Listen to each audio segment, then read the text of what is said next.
mo máa tún kí ẹ̀yin wa pé àkálẹ́ o àdẹ̀kù bójú ọjọ́ ṣe rí. Mo kí wa pẹ̀lú kíkí ọlá, mo fi kíkí Elédùmarè, mo fi kí wa pé ẹ káàbọ̀ sórí iléeṣẹ́ wa, ẹ káàbọ̀ sórí ìkànnì wa. Mo dẹ̀ kí gbogbo ẹ̀yin olólùfẹ́ wa nílé àti ní ẹ̀yìn odi pé ṣe dáadáa ni àtúnláǹfààní àtijọ́ pàdé lálẹ́ yìí. Bí ẹ bá ṣe wá ń darapọ̀ mọ́ wa ní méjì mẹ́ta, mo fẹ́ fi àsìkò yìí tún fi sọ fún wa pé orí ìkànnì tí ẹ̀ ń darapọ̀ mọ́ ẹ̀ òun ni wọ́n ń pè ní Koikimedia, tí gbogbo wa mọ̀ sí bringing the world closer to your doorsteps. As we are about to start the live program, mo kàn fi test pé audio à ń jáde nínú our platforms wa. So we're good to go. So mo kí wa o, I say a very good evening and welcome once again to our channel. My name is OLAYOMI Koiki, and as many of you know me as Koikimedia. This is one of the media channel that brings the good news and also information, education, and also to protect we the Yorubas from the problems that we are currently facing on our most beautiful land in Nigeria. So I would like to appreciate those of you that do not understand Yoruba that have also joined us, whether you're watching from Europe, whether you're watching from Africa, be it watching from Asia, whether you're watching it from any part of the globe. We welcome you on the channel, and we will be very grateful if you can also help us to share these important broadcasts as we do every night and every day. Also remember to subscribe to all our channel from our website www.koikimediainternationalnews.com. This channel brings you up-to-date information, news, education, health from wherever it is that you are. So please let us make sure that we also follow all our social media handles. Tonight is the 18th day of the month of July 2026, and as I speak to us right now, it is 2-0 up against France, England in the World Cup third play. Mo kí gbogbo yìí tí ẹ jẹ́ ọmọ káàárọ̀ oòjíire. Mo ti kọ́kọ́ fi kíkí ọlá, kíkí iyì, mo ti fi kí ẹ̀yin èèyàn wa. Bí mo ti ṣe wá ń kí wa, mo fẹ́ kí a máa bá mi ṣe àdúrà tó pọ̀ fún ìyá tí ó bí mi lọ́mọ. Kọ́lọ́run wọlá èní, kọ́lọ́run wọlá àná, kó bá wa foríjì ìyá náà. Tí mo dẹ̀ mọ̀ pé ìyá náà wà níbi tí ó wà lọ́wọ́lọ́wọ́ báyìí tó ń bá wa fi ẹ̀mí bá wa lọ lórí in tí ilẹ̀ Yorùbá wà lénìí. So mo kí ìyá wa the late Alhaja Koiki Ogabi Kilanko, that may her soul continue to rest in peace. Mo dẹ̀ lábẹ́ mo kí gbogbo àwọn òkú ọ̀run ti gbogbo wa náà tí ó ti jáde láyé. Gbogbo ẹni tí ó bá ní òkú lọ́run, mo fi àsìkò yìí pé kí Ọlọ́run jọ kó bá wa foríjì gbogbo wọn pátápátá. Nígbà tí a ti kí àwọn òkú wa, mo kí ìyàwó bàbá wa Akíntóyè táwọn náà ti lọ, pé k'Ọlọ́run fi àforíjì fún ìyá náà. Bẹ́ẹ̀ ni mo kí ìyá tó bí olóyè ọmọ Adéyẹmọ Ìgbòho Òòṣà, k'Ọlọ́run bá wa foríjì ìyá náà. Mo kí ìyá wa Janet Fáṣakin, mo kí gbogbo àwọn ìyá tí wọ́n ti wá tó ti lọ. Bẹ́ẹ̀ ni mò ń kí ẹ̀yin tí ẹ ṣì wà láyé. Mo ní bí gbogbo wa ti ṣe mọ̀ pé lórí ìkànnì wa níbí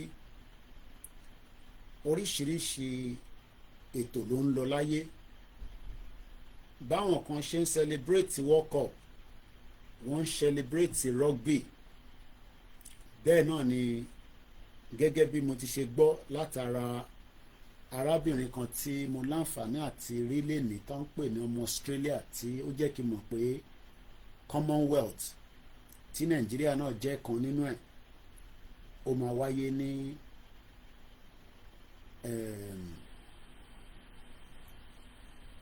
ọjọ́ mẹ́wàá sẹ́ni, ìyẹn the Commonwealth Athletics.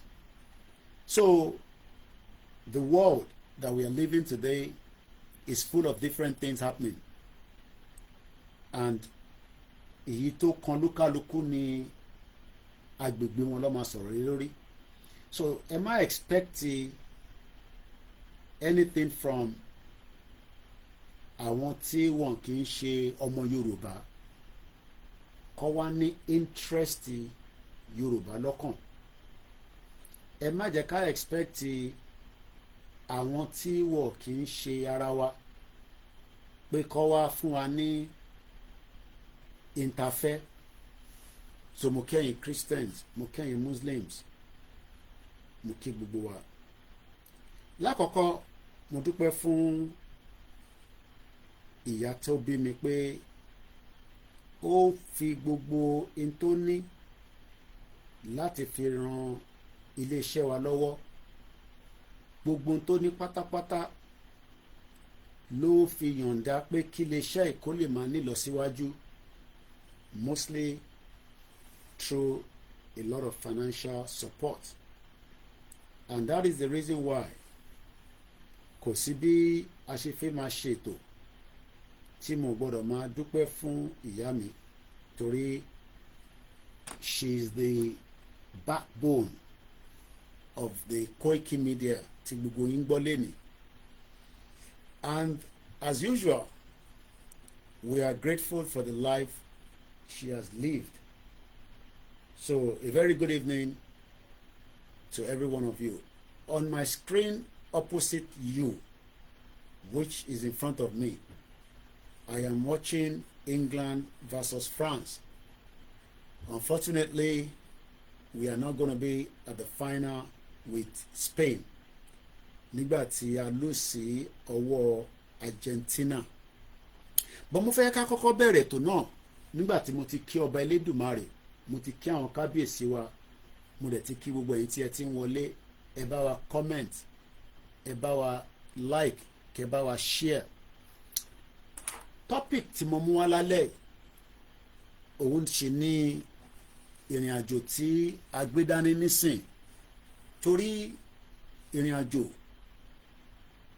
ó máa ń lọ for títí ni, kò ń ṣàwa la kọ́kọ́ dáyé.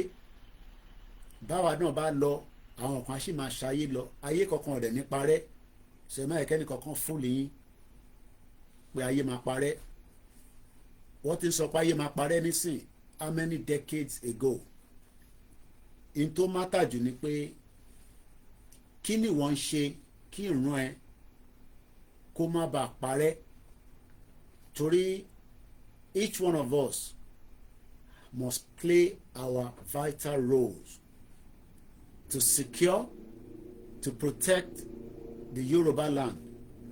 And ẹni tọ́lọ́run dẹ̀ sì gbé agbára lé lọ́wọ́ presently today is the current administration under the leadership of President Bola Ahmed Tinubu. Kọ́lọ́run fún ní ẹ̀mí gúngùn.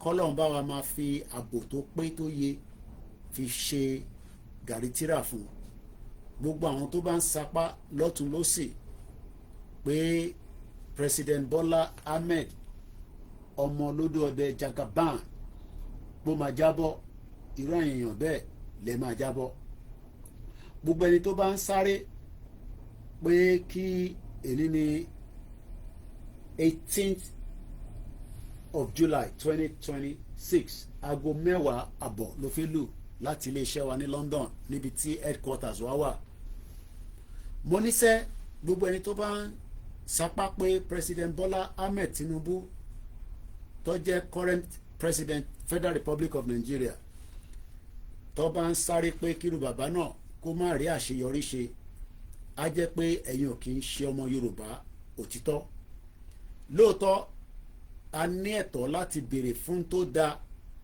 fún àwọn tó sì fẹ́ pé kí Nàìjíríà kó dá dúró gẹ́gẹ́ bí bó ṣe fẹ́ bọ́ fún àwọn tó tẹ̀ sọ pé kí Nàìjíríà kó pín kólúkálukú máa lọ àmọ́ a máa bára wa ṣe fún àwọn tó fẹ́ kí restructure wà gbogbo àníyàn gbogbo wa ẹni tí Ọlọ́run sì gbé ipò fún tó ju gbogbo wa lọ níwọ̀nba tí ọba Elédùmarè fún wa òun ṣe ní President Tinubu because President Tinubu is currently the president and tí a bá lọ wo àkọlé tí mo fi ṣe ètò talẹ́ yìí ó ní ọ̀pọ̀lọpọ̀ ọ̀rọ̀ nínú tí mo dẹ̀ máa ṣe ní àlàyé fún wa torí àní kánjú lálẹ́ yìí a ní ọ̀pọ̀lọpọ̀ àyè lálẹ́ yìí mo níṣẹ́ ká kí gbogbo àwọn ọba ilẹ̀ Yorùbá tí wọ́n fi ọgbọ́n àti òye pé kó má bàa di ìjà púpọ̀ láàrin gbogbo ọmọ Yorùbá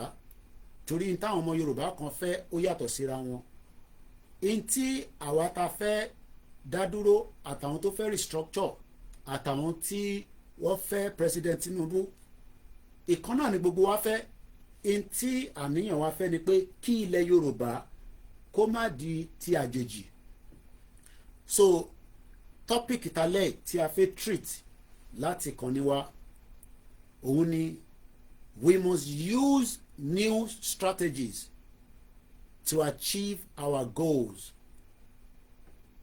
We must not block, we must now block the northerners from ever having power again. Gbogbo tí ó bá máa gbà tí agbára òfin ní dọ́wọ́ àwọn northerners ni gbogbo wa gbọ́dọ̀ máa ronú sí nítorí pé agbára wà lọ́wọ́ wọn for a very long time wọ́n dẹ̀ abuse ẹ̀ wọ́n dẹ̀ treat gbogbo àwọn ẹ̀yà tó kù nínú Nàìjíríà in a very bad way kódà wọ́n lo gbogbo agbára yẹn pé kí President Bola Ahmed Tinubu kó má bàa di president ní 2023 wọ́n sapá wọ́n jù sósì wọ́n jù sọ́tún pé President Bola Ahmed Tinubu will not be the president after tí President Tinubu bá tún wá débẹ̀ tán wọ́n tún wá ń jẹ́ kó yé President Tinubu pé àwọn lè tap phone line ẹ̀ kódà àwọn ní agbára láti yọ kúrò ìyẹn ni wọ́n ṣe lọ ṣe kú ní last year àwọn tó ṣe kú pé wọ́n fẹ́ yọ President Tinubu wọ́n kì í ṣe ọmọ Yorùbá àwọn ẹ̀yà Fúlàní ní north àwọn ni wọ́n papọ̀ pẹ̀lú àwọn ẹ̀yà kan but majority àwọn tí wọ́n plan kú wọ́n fẹ́ yọ President Tinubu lórí oyè tí wọ́n ọ̀dẹ̀ ṣerú ẹ̀ nígbà tí former president tó ṣaláìsí tó ń pè ní Buhari a gbọ́ níjọ́ kan ní ọdún mẹ́jọ tí Buhari fi ṣe presidency ẹ̀ pé kú wà. Kí ló wá fà á, kí ló wá dé tó jẹ́ pé lẹ́yìn ìgbà tí president Tinubu débẹ̀ tán ni wọ́n ń ṣe kú. A dúpẹ́ fún Elédùmarè pé kú yẹn wà successful. In tá à ń sọ lálẹ́ yìí kọ́ la máa sọ. A dúpẹ́ fún àwọn onílẹ̀ tí kò jẹ́ kí kú tí wọ́n fẹ́ fi ṣe jàǹbá fún ìran Yorùbá. Torí tó fẹ́ ṣe ni pé tó bá ti lè yọ president Tinubu kúrò lórí oyè power yẹn máa padà sí north. Ìyẹn ni mo ṣe sọ nínú àkọlé talẹ́ pé gbogbo tó bá gbà tó bá yẹ òun ni a gbọ́dọ̀ ronú sí pé agbára ò gbọ́dọ̀ tún padà lọ sí north again. We must use new strategies. A gbọ́dọ̀ lo gbogbo ọgbọ́n òye. Kò ń ṣe strategy akọ̀wà lórí social media à ń pariwo nìkan. A fẹ́ dá dúró àti lọ bá wọn lóríṣiríṣi sọ̀rọ̀ wọ́n dá wa lóhùn àwọn kan dá wa lóhùn. A gbọ́dọ̀ lo strategy tó máa pé wa láti lè jẹ́ kí ilẹ̀ Yorùbá the southwest of Nigeria kó jẹ́ àṣeyọrí fún gbogbo wa. We must now block the northerners from holding us to bondage again. A gbọ́dọ̀ tún fún àwọn ẹ̀yà Fúlàní láyè láti kó wa ní òkú ẹrú, láti sọ wá di tí ọba Elédùmarè ò fi wá sí. Gbogbo tó bá gbà tó bá yẹ òun la máa ṣe in the manners of diplomacy. Mo dúpẹ́ fún Professor Adebanji Akintoye for the great work he has done from the enlightenment, from the history. Kódà àwọn kan lè máa argue pé ṣebí a fẹ́ kí President Tinubu débẹ̀ láti di president. Kí ló wá dé tí a tún wá ń yí òun padà pé President Tinubu gbọ́dọ̀ continue. Lóòótọ́ it was an advice for him not to, because a mọ̀ pé wọ́n ní fẹ́ kó rí ṣe. But President Tinubu is a very strong person as well in his own capacity.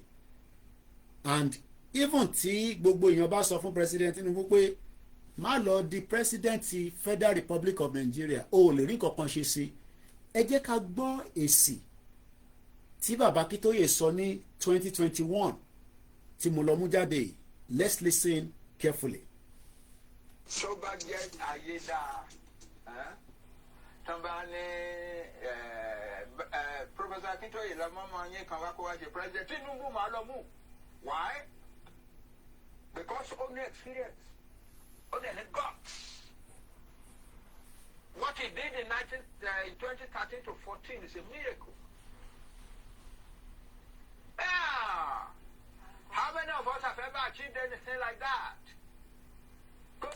So bad yet, Ayeda. Somebody,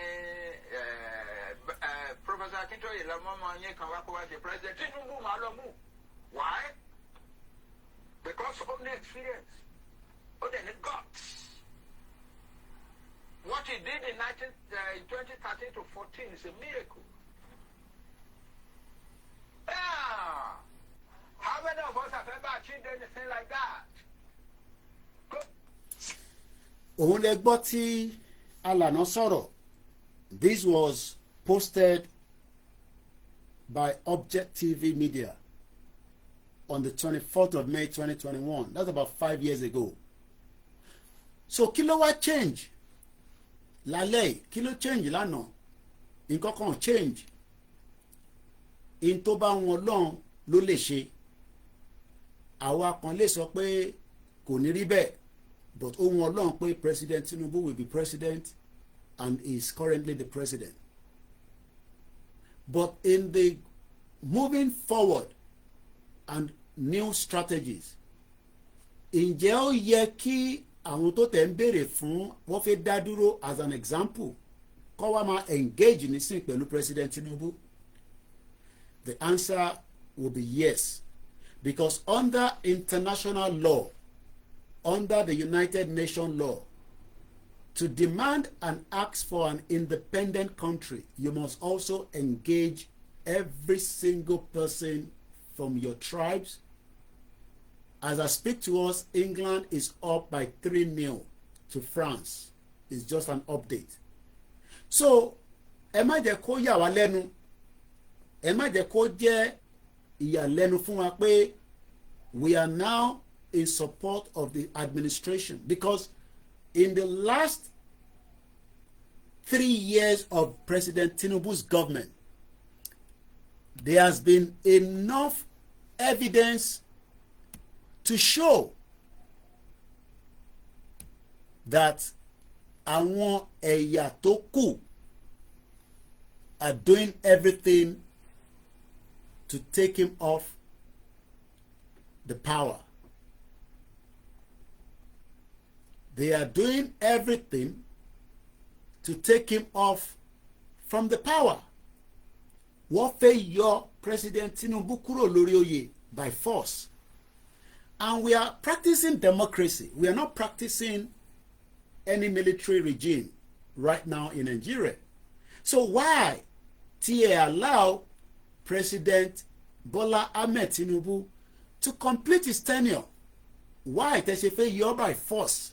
Why tẹ́ ṣe wá ń lo ọgbọ́n oríṣiríṣi láti fẹ́ fi ba ìjọba ẹ̀ jẹ́ látara pé ọmọ Yorùbá ni and is from the southwest? So what we are saying tonight is,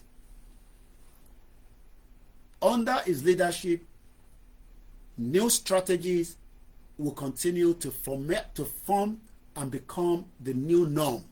Because the Nigeria that we have seen under the Northerners for many years is not the same Nigeria we are seeing today. Nobody is here to say Nigeria is still in the right direction.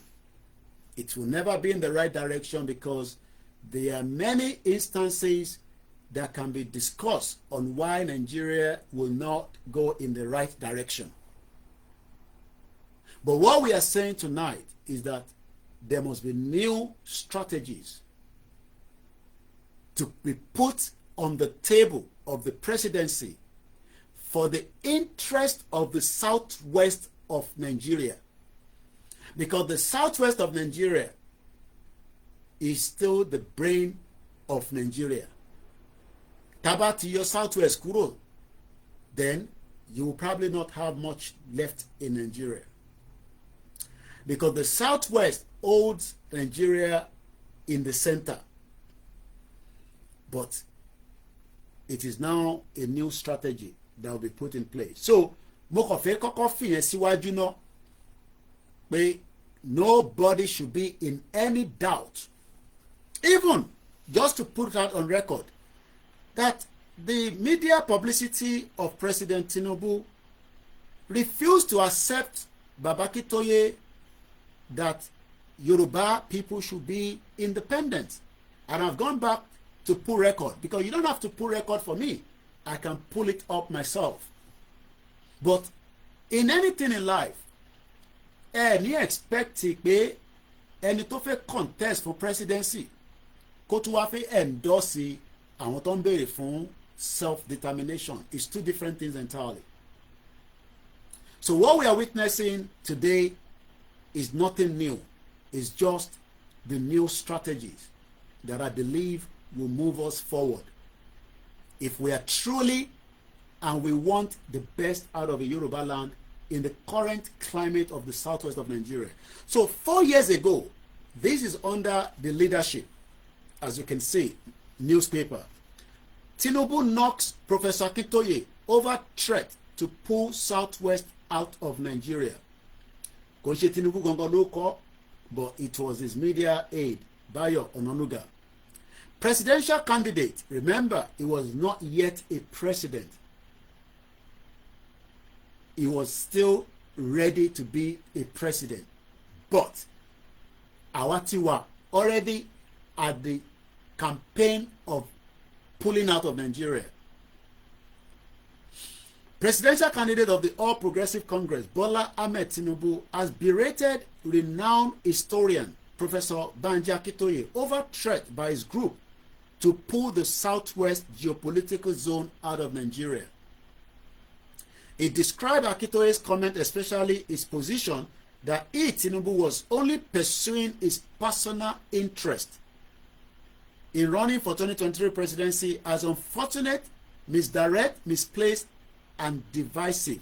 The former Lagos State governor, who spoke through the Director, Media and Publicity for Tinubu Shetima Presidential Campaign Council, Bayo Ononuga, noted that the separatist idea of pulling the zone out of Nigeria is being hatched by Akintoye and his group because there has never been any referendum in Yoruba land. I want you to take note of that word. Pé kò sí kankan tó jẹ́ referendum láàrin gbogbo ẹ̀yà Yorùbá pé a fẹ́ kúrò ní Nàìjíríà.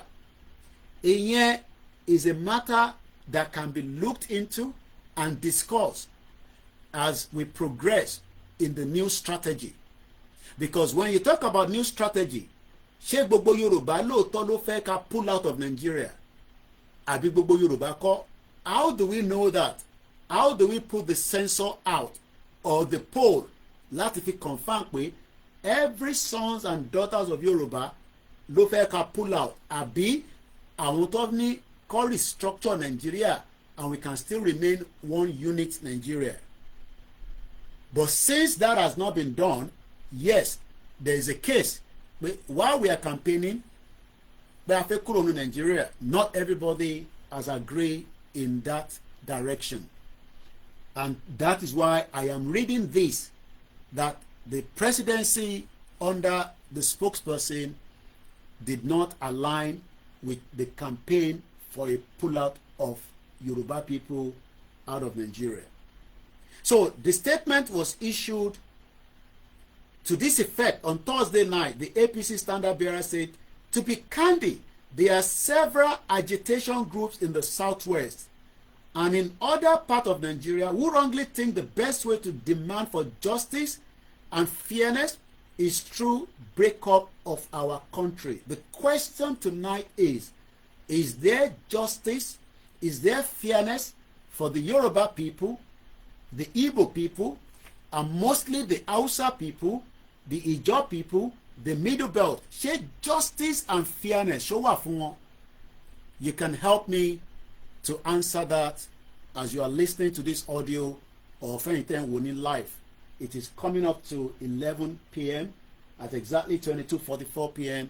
London time, where I am currently speaking.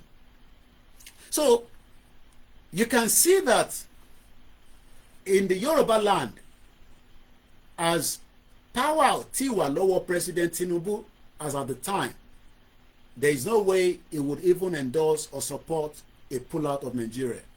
But now that there is a power in his hand, we have now witnessed and we have seen that structures that can be what is known as, for example, a state police.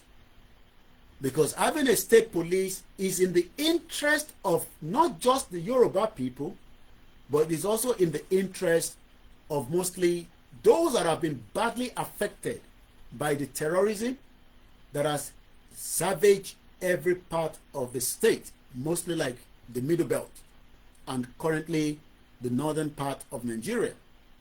But I want not now for state police. Constitution. Many argument that the current constitution, whether it is written by the military or not, is questionable. Because if you don't have a constitution that works, they are likely that your government will not function and run properly. Again, the current administration is doing what they can do to make the constitution to be reviewed, to be looked into, and then reworked. Democracy is not a perfect thing yet in Africa, and it will not be perfect because everybody have their own interest. The interest of the Yoruba people is different from the interest of the Hausa people. the interest of the Fulani is different from the Igbos, the Ijaws. So we are in a country tí gbogbo wa ní different interest. As I speak to you right now, France is definitely losing to England. Bó ṣe jẹ́ kó play pẹ̀lú Argentina nìyẹn. We are currently 4 and France is 0. Ọmọ Yorùbá lẹni tó score Saka. Lọ́jọ́ iwájú lọ́bẹ̀ Elédùmarè ilẹ̀ Yorùbá náà máa láǹfààní àti lọ gbá World Cup. Ìgbà yẹn tó máa ṣẹlẹ̀ lèmi ò mọ̀. But as I speak to you right now, it is 4-0. So just to close the audio, torí mo fẹ́ kọ́ audio yẹn kó gùn púpọ̀, òun ni pé giving endorsement to President Tinubu now kò ń ṣàṣìṣe, kò ń ṣe ìkà. It is also a strategy to protect and achieve our goals, just as England is playing and winning against France. How France will score 4 go-backs, I don't know. It can happen, but the chances are very, very slim. I'm talking about 45 minutes for them to play and win. Right now, 4 plus 4 will be 8. Men in England ìgbà lọ́wọ́lọ́wọ́, President Tinubu ti ṣe ìdajì nínú mẹ́rin tó ń ṣe lọ́wọ́lọ́wọ́, which is 3.5. And we don't expect anybody ní tó jọmọ Yorùbá kó wá máa condemn pé àwọn ò fẹ́ kí President Tinubu kó continue. Whereas President Buhari ṣọdún mẹ́rin, ó tún padà wá ṣọdún mẹ́rin, even though he was not the best. I am not talking about the economic part of the country yet. I am talking about ẹ̀tọ́ tó fi lè mú Buhari ṣe ọdún mẹ́jọ, ẹ̀tọ́ yẹn náà ni kí a jẹ́ kí President Tinubu ṣe. And in between that, strategy and our achievement can be put on his desk. Let me leave it for now and let's continue. Koikimedia bringing the world closer to your doorstep. Now, as we continue with the discussion tonight, I will give you the platform tonight to come and also engage. I'm going to put telephone number sita. I did jẹ́ tell wa lórí, especially TikTok, to come in. But for now, come on in díẹ̀ sára. Mo kí àwọn team wa. Mo dúpẹ́ lọ́wọ́ inú àwọn France ò dùn rárá. They are ojú wọn korò gẹ́gẹ́ bí ojú àwọn Fúlàní àti àwọn ẹ̀yà kan bójú wọn ṣe ń korò pé àwọn ò like President Tinubu. And let me put it on record. Ní jókòó síbí báyìí, ní jókòó anywhere gẹ́gẹ́ bí ọmọ Yorùbá ká wá tako President Tinubu. Tako all the way through, but we were calling his attention to the crisis and the pain that we were suffering in the current climate known as Nigeria. Saka is about to kick the football through the corner, and it seems now that there's going to be a final 4 minutes has been played and Omalofon half time. Ojú France ń korò lọ́wọ́lọ́wọ́. Ojú àwọn ẹ̀yà Fúlàní ń korò. The northern part of Nigeria tonight is not pleased and happy with President Bola Ahmed Tinubu, and that is why they are doing everything to make sure that they can crush his government. And we know that politics is a dirty game. And when Toba sọ pé politics is a dirty game, the opposition, which is already a dead opposition because we don't have any opposition in Nigeria as far as I'm concerned. If you talk about PDP, they are not unite. It's more or less like a waste of time.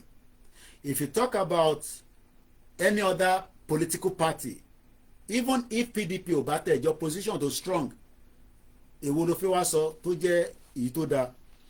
But in tí mo fẹ́ kí a kọ́kọ́ lọ gbọ́, you have the right to endorse and support any political party that you want. But fáwa tí a jẹ́ ọmọ Yorùbá ní South West, nílẹ̀ Yorùbá láti Kwara State tó jẹ́ ilẹ̀ Yorùbá, because ilẹ̀ Yorùbá ní Kwara State, wọ́n gé mọ́ northern part of Nigeria ní iṣẹ́ àwọn British nìyẹn. Kogi State ilẹ̀ Yorùbá ni. Ondo State ilẹ̀ Yorùbá ni. Ẹ má bínú, I have 1, 2, 3, 4, 5 phones, and I also have a laptop that we're streaming from. 35 minutes into the program. So tí bá move ojú mi báyìí, kò ń ṣe pé wọ́n ní ojú lọ́rọ̀ wà.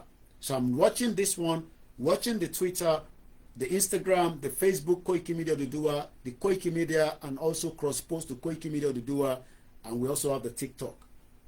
So mo kí gbogbo èèyàn wa, and I say good evening and welcome as you are joining us at this very important broadcast tonight. There was a video that I posted on my timeline yesterday. Yes, ó jẹ́ kí ọmọ Yorùbá mọ̀ pé tá bá fẹ́ the interest of Yorùbá, be it whatever your position or whatever your belief fún ilẹ̀ Yorùbá, you want a good Nigeria, ọmọ Yorùbá nìyẹn. You want a restructured Nigeria, ọmọ Yorùbá nìyẹn. You want an independent Yoruba country, ọmọ Yorùbá nìyẹn. Then why should you disagree and think of voting against President Tinubu? What would be the reason fún ọmọ Yorùbá láti sọ pé àwọn máa lọ vote against President Tinubu? Kí lẹ̀yin rò pé ó lè fà? Okay, oúnjẹ tí wọ́n, kò sí security, ebi ń pa wá, ìyà ń jẹ wá, àwọn ọmọ nílẹ̀ oppress wa, abáralẹ̀ tán, ta sanwó tán, wá tún dìde, wọ́n á ní bàbá ọkàn tó talẹ̀ fún wa, òun kọ́ ni ó nílẹ̀ yẹn. If it's a system that is well documented and computerized, tó bá ṣe ń ralẹ̀, what is documented, ó ti wà lọ́wọ́ local government, ó ti wà nínú system, ọmọ nílẹ̀ kan ní wá yọ yín lẹ́nu. It is a gradual system. Ní ìgbà kan ní UK, ìtalọ́ ti máa ń wẹ̀, kò ń ṣe inú ilé because kò sí bathroom. So we are not going to get everything right under President Tinubu within 8 years. But what we expect from President Tinubu is to make sure that the power agbára tí ó ń lò lẹ́ni will not be truncated by the northerners after the President Tinubu bá parí oyè by 2031. Kódà, there must be a continuity of a southwest president tó bá jẹ́ pé a ṣì máa wà ní one Nigeria. A gbọ́dọ̀ allow kí power padà lọ sí north.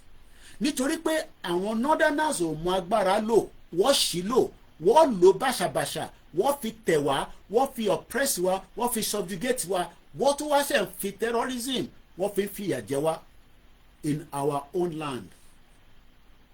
And this is the reason why lágbára Olódùmarè inshallah wa kudaratullah, àwọn mùsùlùmí tó ń jíyàn gbé yẹn, àwọn kì í ṣe mùsùlùmí southwest, but a mọ̀ pé láàrin àwa southwest àti kọ́ ẹran mẹ́rò ibẹ̀ kọ́ la fẹ́ lò. What we are saying tonight, ẹ má bínú, mò ń wo bí góò yẹn ṣe wáyé ni o, àwọn boys play dáadáa lálẹ́, mo mọ reason tí kò ṣe lò wọ́n at the beginning of the game with Argentina, but that's fine. So in tí mo fẹ́ fàyọ ni pé the current administration of President Tinubu, the North are so concerned. Má wá jẹ́ pé nítorí ìrẹsì ti di 80,000 naira, torí ẹ̀ ìjọba Buhari tẹ́ lọ́rùn tẹ́lẹ̀. Má sọ pé torí Buhari epo tí à ń rà nígbà yẹn ó ti wá wọ́n nísìn. We should think about the better long-term future of a Yoruba land as either in Nigeria, as some of you believe, or outside Nigeria where we can have a better opportunity. Mo pàdé girl kan ọmọ 21 years old. Òun ló jẹ́ kí n mọ̀ pé the Commonwealth Athletics is coming up in Scotland. Ìyẹn ní in the next 10 days. She's only 21 years old and representing a country tó ń pè ní Australia. Now, as many of us know that àwa náà, we have a lot of Yoruba people well talented in football, in basketball, in everything of whatever you can think of. But because we have not been funded properly from the academy láti kékeré, wọ́n ní láti kékeré níyàn tí máa mọ tíyàn máa ṣe tó bá dàgbà, because owó tó yẹ kó channel sí sport from the local government kò wá sísàlẹ̀, ó ti há sọ́wọ́ governor lókè. And we believe now that President Tinubu must stop such a drastic situation where the governors remain accountable for holding the local government funding. There must now be a full autonomy of us. Mo lè lọ decide pé mo fẹ́ lọ contest as an example at the local government and be able to know that owó tó bá wọlé a máa fi ṣe tó yẹ kó tọ́ tó yẹ àbẹ́yìn tẹ́ bá fẹ́ ṣe, as we still remain in one Nigeria. But in a situation where the funding that is meant to go for the local government ó ti wà lọ́wọ́ àwọn kan, àwọn ni wọ́n wá ń jẹ gàba lé lórí, all these must now be looked into as we continue, to review, discuss, and ask for everything as we have said. Now, mo post video kan lánàá sórí social media. Mo fẹ́ lọ play video yẹn. Mo dẹ̀ fẹ́ kí gbogbo aká farabalẹ̀ gbọ́. Mo kí gbogbo àwọn tíìmù wa tó ń ṣiṣẹ́, mo kí gbogbo ẹ̀yin màmá wa ní gbogbo ibikíbi tí ọba Elédùmarè bá ní kẹwàá. Mo dẹ̀ fi àsìkò yìí kí gbogbo àwọn tó ti ṣaláìsí, k'Ọlọ́run foríjì wọn. Gbogbo àwọn tó wà ní capacity tó wà ní àhámọ́ àwọn Fúlàní tó ń jíyàn gbé, k'Ọlọ́run jọ nínú ọlẹ́ kó bá wa yọ wọ́n láìpẹ́ láì jìnnà, torí pé ìbànújẹ́ ni fún ẹni tí ó bá wà ní àhámọ́ Fúlàní. Ẹni tó gbabẹ̀ kọjá nìkan ló lè mọ bó ṣe ń lọ. Àwọ̀ ọ̀dẹ̀ ń ṣe ẹ̀yà kankan ju ọmọ Yorùbá lọ tó nífẹ̀ẹ́ Yorùbá tó dẹ̀ fẹ́ àṣeyọrí sí ilẹ̀ Yorùbá. And that is why we must have a new strategy as we move forward. Not just because Tinubu has given Igboho freedom, but we must also do everything to make sure that no other tribes will bring his government down for their own interest. Interest tiwa ni tiwa, which is Yoruba land. And tó dẹ̀ ṣì wà níbẹ̀ nísìn, ọmọ Yorùbá ni, kò tí ṣe interfere lóòótọ́, but we pray that Elédùmarè á bá kó sí bàbá nínú so that he can do exactly as we want. Let me try and see if I can pull it up, or let's do it this way. Let me repost it again so Ali Jakoya láti pull it. Please share this program and invite others to do so. I'm going to post the video again, then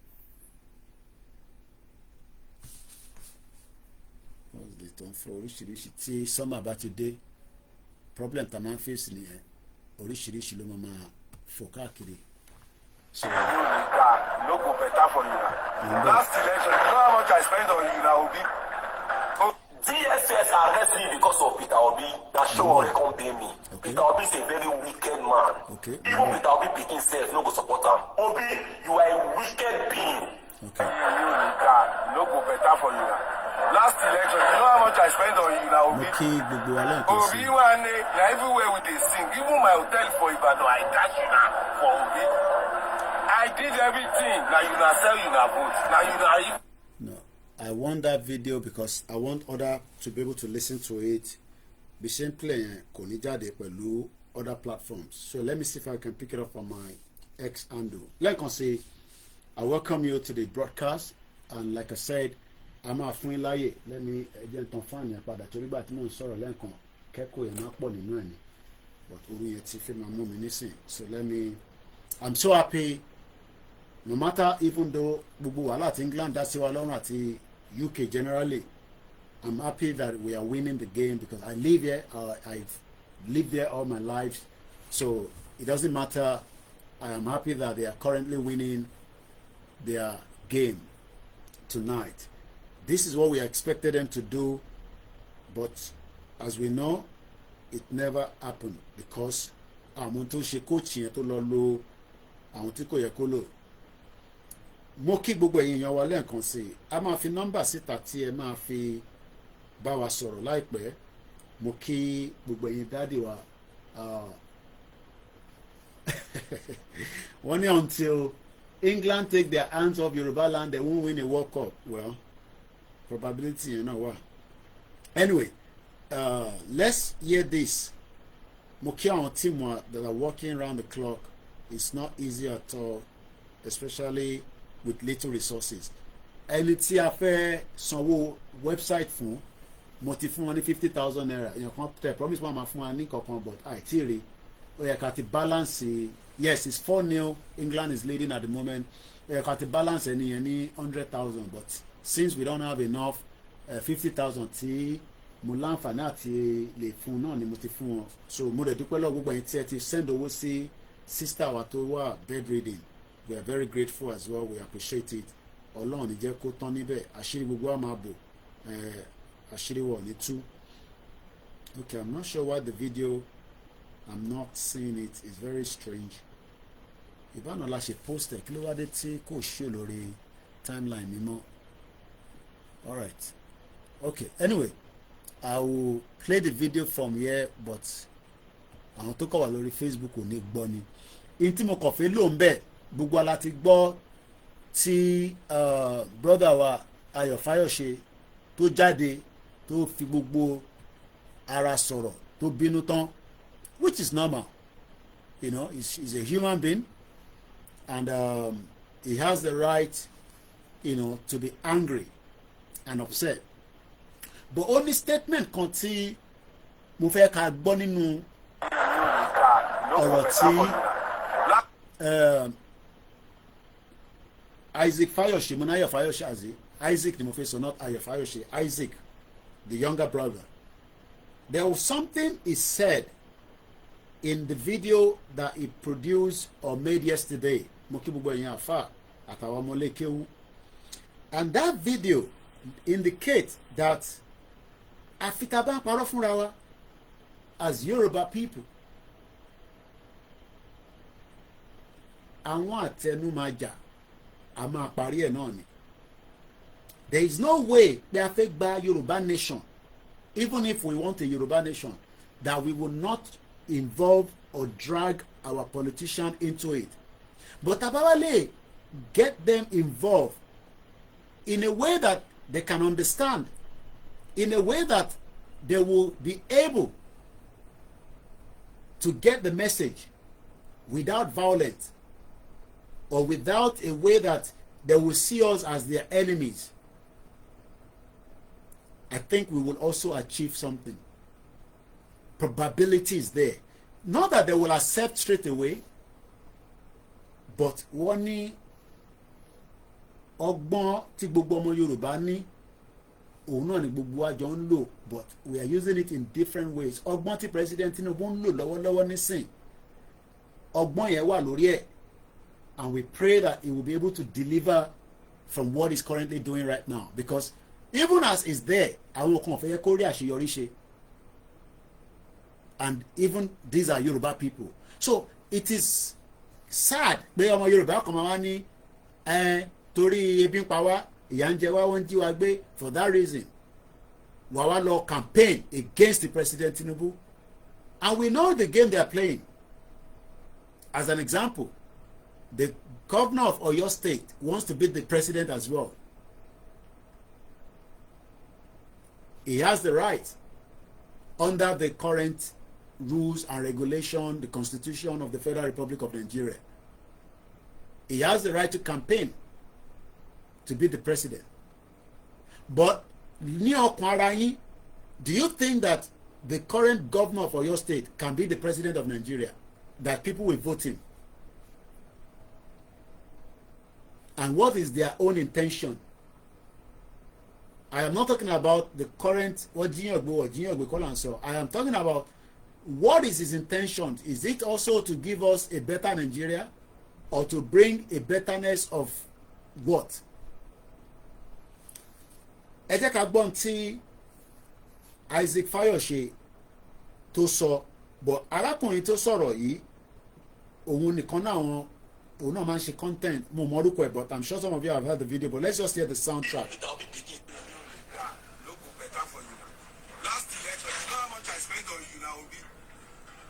TSS arrest me because of Peter Obi. That show reckon be me.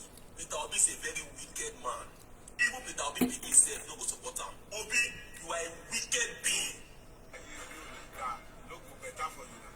Last election, you know how much I spent on you now, Obi? Obi one day, everywhere we dey sing. Even my hotel for Ibadan, I cash you now for Obi.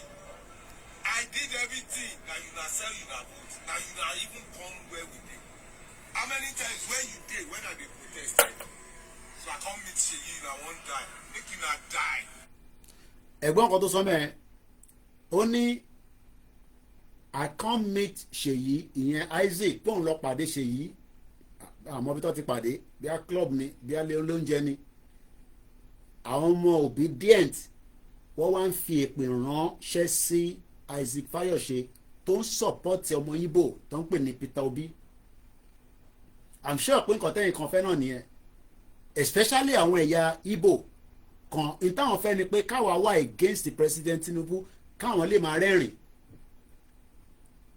àníyàn ọ̀dẹ̀ lè wáyé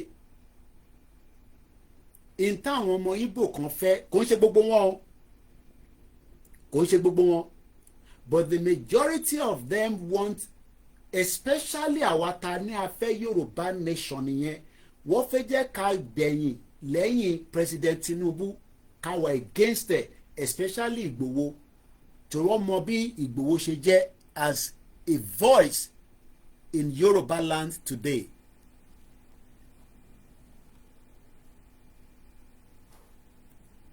ẹ gbọ́ mi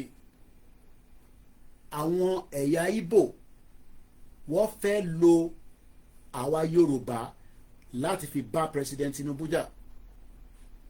We have seen all that trait before we know kò ṣe pa mọ́ but ṣe mọ̀ káwọn alágbọ́n ọgbà lẹ́dùnmarè dẹ̀ fún wa ní ọgbọ́n tó pọ̀ ọgbọ́n yẹn ò dẹ̀ ní kúrò torí pé ọgbọ́n tí Elédùmarè fún wa a lò against Britain a win wọn a lò against the Fulani in the 18th century a defeat wọn in the 1990 a lò again against the same set of the military a defeat wọn in 1840 ẹ ṣe a lò ní 21st century a dẹ̀ ṣì ń lò lọ́wọ́lọ́wọ́ a dẹ̀ máa defeat wọn. Mo kí gbogbo èèyàn wa ẹ káàbọ̀ sórí ètò wa England ń win lọ́wọ́lọ́wọ́ 4-0 bó ṣe jẹ́ kó gba pẹ̀lú Argentina nìyẹn but adúpẹ́ fọlọ́run. Bí olóyè Ìgbòho ṣe máa ń sọ pé dúdú lọ́sàn máa so ojú ló ń kán ìbòjì òun máa débẹ̀. So ṣó wá dáa pé torí a fẹ́ ṣe Yorùbá nation ká wá jẹ́ kí àwọn ẹ̀yà Ìgbò àti Fúlàní àti àwọn international community tó hàn nífẹ̀ẹ́ ìran Yorùbá tẹ́lẹ̀ ká wá fìyẹn fi bá president Tinubu jà. We can question him, we can put him on test, which we have done, and we are proud to have been able to do it, and we have never regretted it. But wọ́n ní tá bá ń sunkún a máa ríran. We will not allow any other tribes or ethnic indigenous people that are part of Nigeria to use us against President Tinubu. Yay! What to score? What ti jẹ́ kó score? Ti di 4-1. Mbappe ti score. Báwo lẹ ṣe filẹ̀ tó wá score? I know I'm a France in do. Anyway, football now here. We should the 4-1. Let's see how far it goes. Mistake. Show the she go ball away. The same mistake to she Argentina fi gba ball on on here. The same mistake, a silly mistake.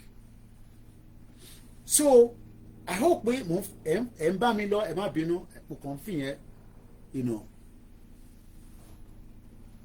one of the two colonies are catching the ball bẹ́ẹ̀ ni France àwọn lọ colonize gbogbo àwọn area Benin Republic nǹkan kan Niger Chad àwọn yẹn ti gba ara wọn lẹ̀ Britain àwọn lọ but England ó wà lára UK ìlú mẹ́ta làwọn England Scotland Wales ó di 4-1 so tá bá wo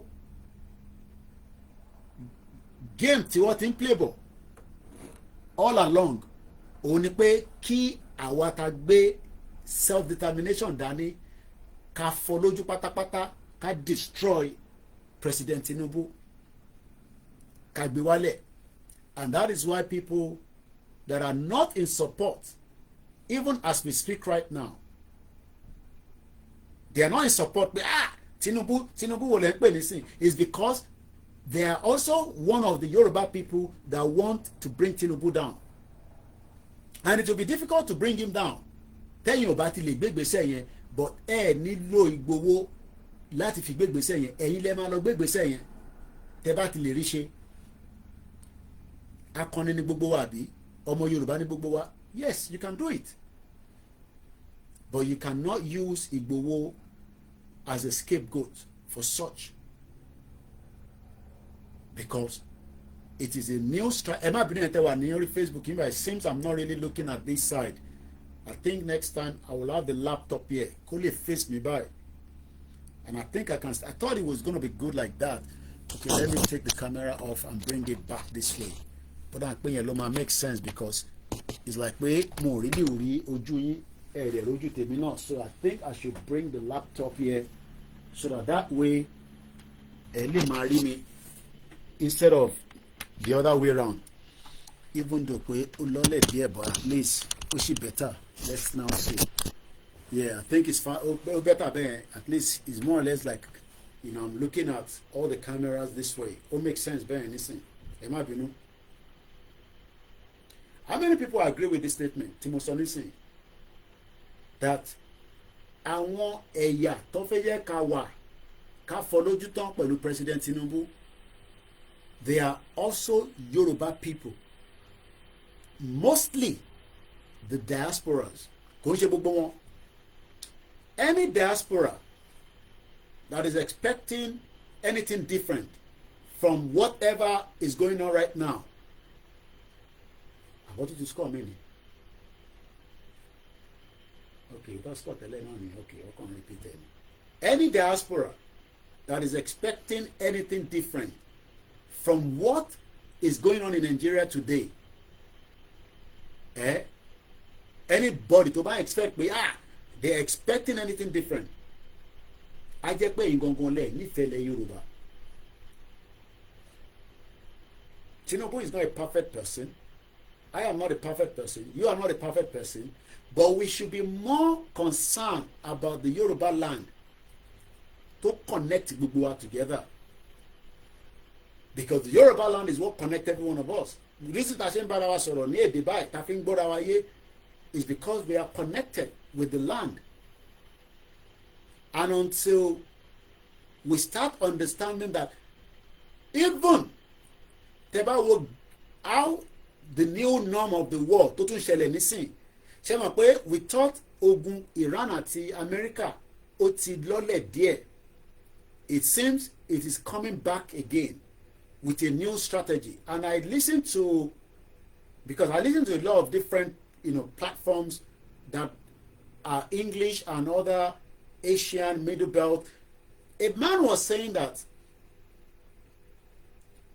the new Iran leader àìtí rí sójú báyìí àwọn kan ló ti ní disfigure because ìgbà tó pa bàbá ẹ̀ òun náà wà nínú ilé yẹn àwọn kan ló ti kú even America àti Israel ò mọbi tó wà. I'm talking about the new leadership of Iran. But order to give jáde bí òun ni bí a proxy ni we don't know. Wọ́n attack ship méjì ní Oman. Ṣé Oman ni àbí one of the region. I'm talking about nínú dock wọn Iran is sending missile tó lọ bá ship méjì. That is a new change of ways of ó yàtọ̀ sí straight ẹ mọ̀ pé we been hearing about Strait of Hormuz. This is now a new game.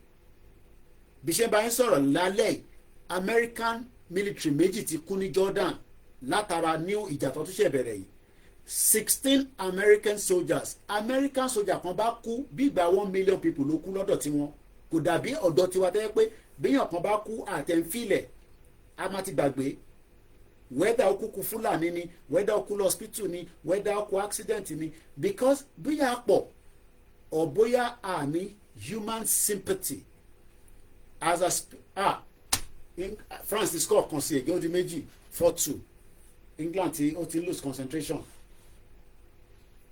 4-2 láti 4-0 how ní 54 minutes tí game dẹ̀ ṣe bẹ̀rẹ̀ àwọn English yìí gan-an báwo ló ti ṣe yọmọ yín lára bẹ́ẹ̀ yẹn ní gbogbo jágbàjàgbà yìí nonsense. This is total nonsense. Anyway, Nigeria kò ló ń play anyway. Ó kọ́ ẹ pé second country mi náà ní England. Àṣẹ. Inú bí Saka. Ẹ̀wù coach wọn tó ti dákẹ́ tẹ́lẹ̀. Ojú ọ̀nà ń gbé sókè. Ó lanu pé báwo ló ṣe wọlé. Ẹ̀yin kọ́ lẹ fílẹ̀ tó fi lọ score.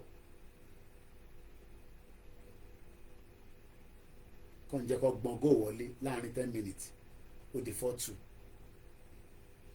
ẹ má bẹ̀rẹ̀ inú mo ṣe ń wo bọ́ọ̀lù yẹn nonsense.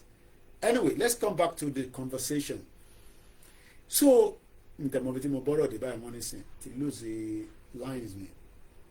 So what I'm just trying to explain tonight kó tó di pé mo máa fún yín láyè kẹ́ pé wọlé, I think that is what we should do now, is that there is still hope for Yoruba land. There's no doubt about it. How fast it will happen, it must happen in our lifetime. Èmi ò tí pé 50. So gbogbo tá à ń sọ yìí within the next 10 years we should start talking about a new transformation of the Yoruba land tó máa favour gbogbo wa, àtẹ̀mí tí mo wà nílùú òyìnbó àtẹ̀yìn tẹ́ wà nílé. I think that is what we should think of. The long-term goals, not the short-term. The short-term is painful. It has been painful not because of Pashe Yoruba nation. The Yoruba people have been pained because Tikobawa painful. My late mother should not have left Nigeria in 1992 when she left everything and relocated back to London. And up till her death, Nigeria has not yet worked. So are you telling me now pé President Tinubu ló bà Nigeria jẹ́ ní 1992? I'm asking a question. Àbí nǹkan tó ti bàjẹ́ láti 1992 wá rectify ẹ̀ within what to the face call Misha?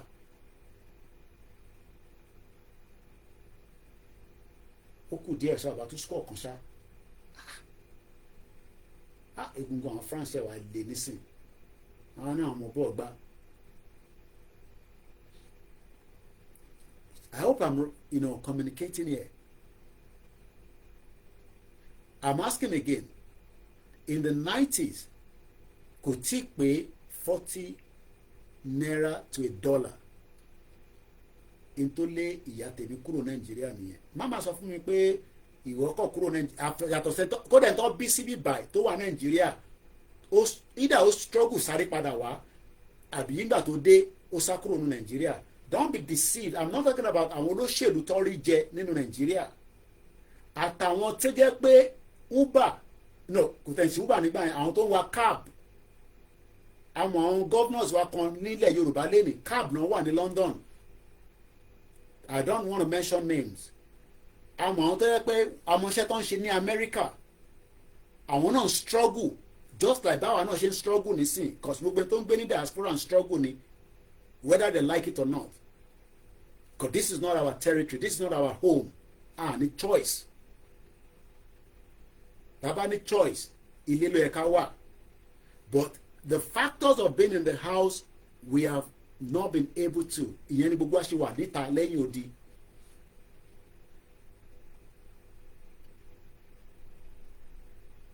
Àbọ̀rọ̀ wòye nísìn. So the fact that we have a Yoruba man there now is a plus for the Yoruba people, because the North have never, with the West, especially with Britain, wọ́n fẹ́ kí Yoruba ní access to power. Yes, it will favor his friends and his cronies. There's no doubt about it. Whether it's the Shagoris that will take the contract of the Coastal Rail. Ẹ̀yà wọlé yìí kò wọlé ṣá. Kábàásì ẹ̀ kọ́ gbà kan sí kó di 5-2. Káyà France já sí. Ẹ gba bọ́ọ̀ kẹ́ move ẹ̀yin boys yìí man.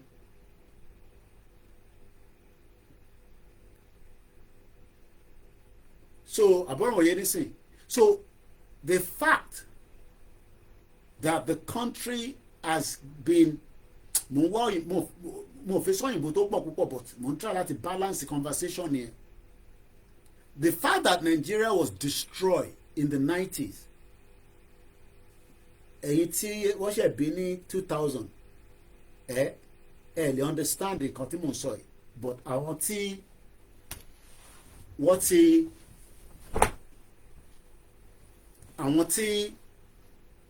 ti dàgbà, àwọn ló lè understand it. In tó bá lè mú a business woman tó ń travel pẹ̀lú travelers check ló máa ń lò níjọ́ náà lọ́hùn, tó ń travel with about $40,000 in the 80s up to the 90s, tó wá witness pé kí ló go wrong nínú system yìí, kí ló dé tí inflation lọ sókè, kò dẹ̀ meet up pẹ̀lú standard of living. So gbogbo pé Buhari wà ń bẹ̀, ìrẹsì cheap, tó bá jẹ́ bẹ́ẹ̀ ni ó yẹ kí àwa kan ti padà wálé. Tó dáa pé ọ̀rọ̀ tí mò ń sọ kò yé wa. Tó bá jẹ́ pé bẹ́ẹ̀ ni pé gbà tí Buhari wà níbẹ̀ Nàìjíríà wà pagan. Bẹ́ẹ̀ ni traveller check òun náà ni mo sọ TC ẹ ṣe gan ni on the TikTok. Èyí táwọn màmá tèmi fi ń tọ́fi náà ṣòwò nìyẹn, up to $60,000. But ní 1990 they left everything, abandoned the business and run out of the country to live here up till her death. And she enjoyed every single day that she left. It was not an easy task. It was not an easy journey. But her dreams was fulfilled, because yàtọ̀ sí pé last born wa tó bí síbí báyìí tí mo ti sọ many times, àwa tó kù wọ̀ bí wa síbí báyìí, so wọ́n láti process visa wa lẹ́yọ kọ̀ọ̀kan tàfi wá báyà yìí. Iṣẹ́ dẹ̀ lògùn ṣẹ́, ó ṣiṣẹ́ títí tó fi retire. Her last job was in House of Commons tó wà nínú Westminster, ibẹ̀ ni ìyá ẹ̀ ti retire. Tẹ̀sínrì iṣẹ́ tó ṣe gbẹ̀yìn nílùú yìí, House of Lords, not House of Commons, I take that back, House of Lords. Wọ́n dẹ̀ fún ní state pension, wọ́n sanwó fún títí.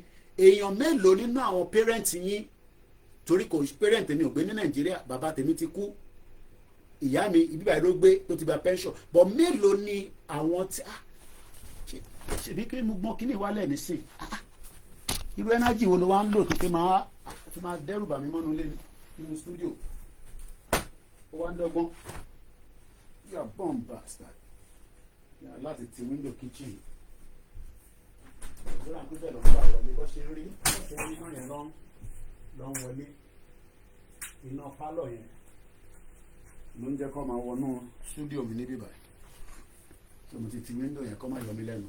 Ẹ má ẹ̀kọ́ tó score kankan in England yìí o, má fún ilé pè lálẹ́ yìí o. Ṣé ọ̀rọ̀ tí mò ń sọ lálẹ́ ṣó ń yé wa? Èmi ò ní láti lọ mú family kankan máa fi ṣàlàyé fún yín lórí social media. My own family is more than enough for you to understand. Pé ọ̀rọ̀ Nàìjíríà bàjẹ́ kò ń tó bá jẹ́ pé Nàìjíríà dàbẹ̀ ṣe ń sọ pé ìgbà tí Buhari wà ń bẹ̀ èyí báyìí ló ń ta rice ó jẹ́ kémi ti relocate wá sí Nàìjíríà ó jẹ́ kí ìdajì àwa tá wà ní diaspora and this was what they promised us anyway nígbà tí Buhari ń bọ̀ pé Nàìjíríà máa dá kí gbogbo diaspora máa padà bọ̀ a máa ríṣẹ́ ṣe but all of a sudden ó dà ń pè mí tòlélẹ́ tó náà tún fò iná tó rí yẹn ni ẹ̀rùn kí tó bá ti rí náà a máa fò káàkiri màá dín pẹ̀lú ilé ta. So the fact that àwọn aṣẹ́ ń sọ pé ebi ń pa wá ìyà ń jẹ wá because àwọn tí wọ́n di power mú for many ti là pé laptop gan wà lára tí wọ́n fi ń ṣiṣẹ́ mu àwọn tó di power yẹn mú for many years wọ́n ṣe agbára yẹn lò àwọn ẹ̀yà north tó ń pè ní Fúlàní kò sí ọkọ̀ tó ń já Hausa they were able to control everything within the southwest, the middle belt, and most importantly, the military architect of Nigeria. And for that many years, kate mú pé láti 1990, kate sọ pé láti 1990 ni wọ́n ti ń ṣe bẹ́ẹ̀ ṣé láàrin ọdún mẹ́rin ni President Tinubu máa fix gbogbo ẹ̀ ṣé láàrin ọdún mẹ́rin kò likely all he can do is what he is doing right now because sí níjọba military so he cannot also dictate. Things still have to go through some channels. But he's just lucky that he has a Senate that supports him. Now, let me give back a bit of comparison. In the US, in November, probability is there that the Republican will lose a lot of their seats.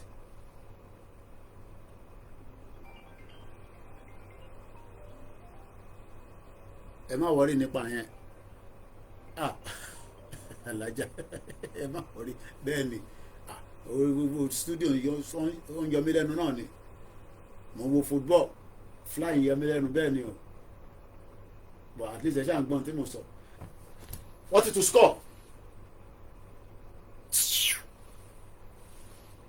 wọ́n ti score England máa lose game yìí lálẹ́ kábíyèsí lédùmarè England máa lose game yìí tó confam pa Mbappe ti score England máa lose game yìí God damn it.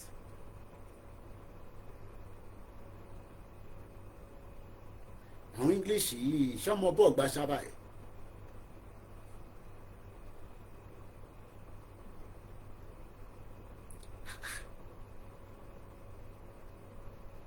Anyway, so as we are saying, well, it's still part of the conversation. Anyway, má bínú. Mo bá má tètè tán TV rárá. Èèyàn kan náà dẹ̀ ló jẹ́ kí n lọ tán. Ó ní England win 2-0. Mo ṣe sáré lọ mo tán tẹ́lẹ̀.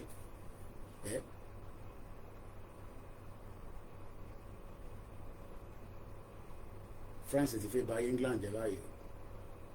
Anyway. So what we are saying tonight, mo lè gbé kọ́lẹ̀ orí pé mo wà lórí ètò. So is that the crisis tó wà nílẹ̀ Yorùbá has been there for decades. Gbogbo táwọn witness epo wọn wọ́n yọ subsidy. There has been major crisis. Lára major crisis yẹn òun ni bàbá Akíntóyè rí. Tó fi sọ pé kólúkálukú máa lọ nílò tiẹ̀. But as usual, if you don't have the power. Now mo fẹ́ sọ̀rọ̀ lórí America. Trump ìjà tó gbé lọ bá Iran yẹn ó ti mú wàhálà wá bá nílé because ó máa lose ó máa lose both the Senate àti House. Republican máa lose it. They will not be the majority anymore. Tó bá dẹ̀ tí ń ṣe majority, it will be extremely difficult for him to pull anything that will favour him and his party. Ó máa difficult gan. It will be very, very difficult. So advantage tí President Tinubu ń lò òun ni pé President Tinubu ní access pé Akpabio abẹ́ aṣọ ẹ̀ ló wà. But I am asking now, ṣé ká tún allow kí North kó gba agbára padà lẹ́yìn tí President Tinubu bá ṣe tán? Should we give President Tinubu, the northern Nigeria, yes, according to the way and the formation of Nigeria today, is a rotation. Power gbọ́dọ̀ padà sí North after 8 years tí Southwest ń ṣe lọ́wọ́lọ́wọ́. Ṣé kí power padà sí North tí President Tinubu bá ṣe tán? Ẹ dá mi lóhùn, yes or no? Kò ní question tó pọ̀ jù. Yes or no? Should power be returned back to the northern part of Nigeria after this current administration? Kí lẹ̀ ń rò kó lè ṣẹlẹ̀? Kí lẹ̀ ń rò kó máa ṣẹlẹ̀? Àti pé kí lẹ̀ ń feel pé á ṣẹlẹ̀? By 2031, the government President Tinubu máa tán. So President Tinubu is coming back for the second time. Kò sí àní-àní níbẹ̀. Ẹ ṣáà ti mọ̀ kó máa win ni. Ọba Elédùmarè ti mọ̀ kó máa win. But ọmọ àlè ní Yorùbá tó bá sọ pé òun máa wà against the second term President Tinubu, ọmọ àlè Yorùbá ni, there is no doubt about it. Because a lè fi President Tinubu sílẹ̀ káwa ní a fẹ́ dìbò fún ẹ̀yà míì nígbà tí kò tí ì sí ọ̀rọ̀. The only solution tó lè ṣẹlẹ̀ mo gbọ́ tí bọ̀bọ̀ ọmọ Abia yẹn tó máa ń sọ, ó máa ń sọ léraléra, ó ní tó lè mú President Tinubu kúrò lórí oyè àkọ́kọ́ bẹ́ẹ̀ ni ikú. Ọlọ́run ló mọ ọjọ́ tí ẹ̀mí kọ̀ọ̀kan máa bọ́, bọ̀ ikú kàn nípa President Tinubu fún wa nísìn láṣẹ Èdùmàrè. Military coup, the chances pé wọ́n máa rí coup ṣe nínú Nàìjíríà ó slim, because àwọn Yorùbá tó máa wà láàrin wọ́n bá gbọ́n kankan wọ́n ní gbọ́n kankan wọ́n ní ever allow kí coup ṣẹlẹ̀. There will be an attempt for coup again, I believe so, before President. Okay, ṣé Kano tí ìwọlé ní àbọ̀ ti yọ ni? Ṣé Kano bẹ̀rẹ̀ game yẹn ni? I hope you understand. Because as we stand today, coup máa fẹ́ ṣẹlẹ̀, but it will be difficult whether it will be successful. Àfi kí Yorùbá tó bá wà láàrin military kó má gbọ́. Mo kí Alájà Queen Ara, mo rí ẹ brother mi Ayọ̀gúndé mo mọ̀ fojú pa ẹrẹ́. Aside, I know you're there because your name has popped up. Citizen AY, mo dẹ̀ kí gbogbo èyí tí ẹ wà lórí ìjókòó tẹ́ ń gbọ́ mi. Màá fàyè sílẹ̀ máa pè wọlé nísìn. Mo concentrate more, game ti ń bí mi nú. 71 minutes kọ́tà tètè win kátà gba third place torí British làwà, àdúpẹ́ fọlọ́run. Àbí Alájà náà British làlájà. Are you British in it? Ó gbọ́dọ̀ tètè change the game. France ò gbọ́dọ̀ score kan sí, tó bá ti score kan sí báyìí game yẹn ti tán. Ayé England ti bàjẹ́ lálẹ́ yìí nìyẹn. Ìpè làwọn ọmọ wọn ṣe fún wọn. So mo béèrè ìbéèrè kan, mo fẹ́ kẹ́ tó bá mi dáhùn.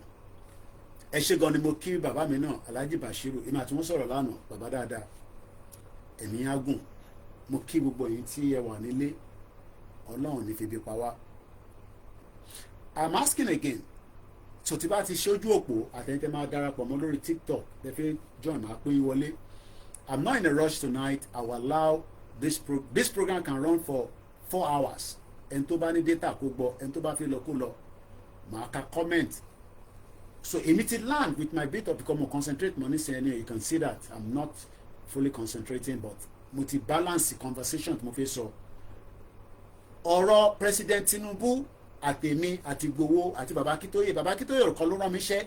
I am talking as my own independent person. Ìgbòho kan ló rán mi jáde. Ọmọ Yorùbá ni mí before anything.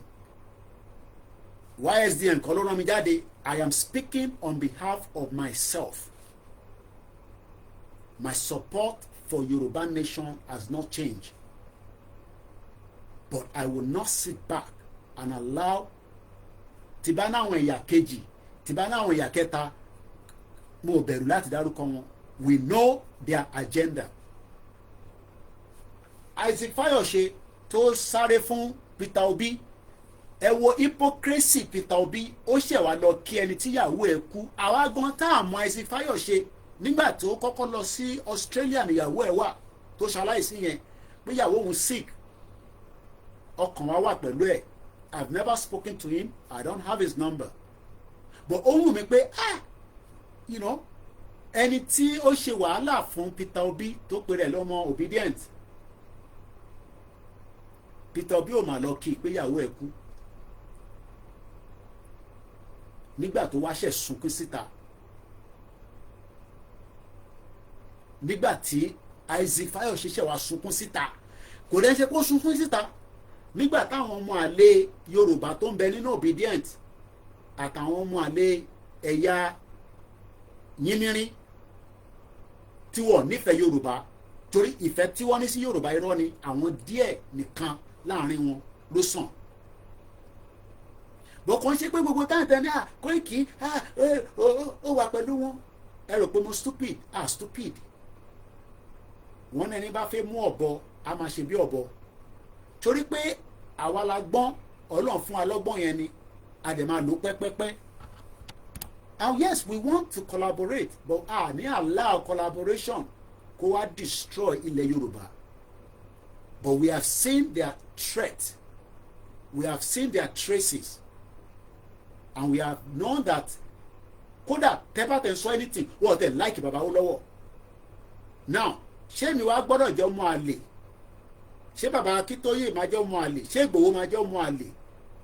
Torí pé ta bá ti sọ pé a nífẹ̀ẹ́ sí nǹkan táwọn yínnírín sọ àtàwọn Fúlàní, a jẹ́ pé our against Awólọ́wọ̀ nìyẹn. So kí la wá ń jà fún Yorùbá nation fún? Kí la wá ń jà fún independent pé ká dá dúró fún? Fún wa penalty ọmọ àlè dìde lẹ́jàrí. Àbọ̀ràn òye nísìn.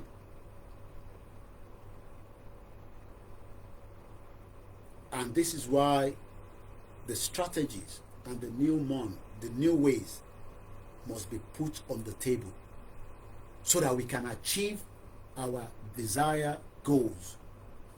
Interfere yẹn gangan kó lè padà tẹ̀ wá lọ́wọ́. And I believe and I know that it will definitely happen. Ẹ jẹ́ ká gbọ́ fídíò yẹn lẹ́ẹ̀kan sí ní audio, ká gbọ́ lẹ́ẹ̀kan sí kí tó wá bẹ̀rẹ̀ sí fi àyè sílẹ̀ fáwọn tó fẹ́ pè wọlé àtàwọn tó fẹ́ bá wa dá sí ètò ìpàlẹ́ yìí. Mo kí gbogbo wa lẹ́ẹ̀kan sí, ẹ jẹ́ ká gbọ́.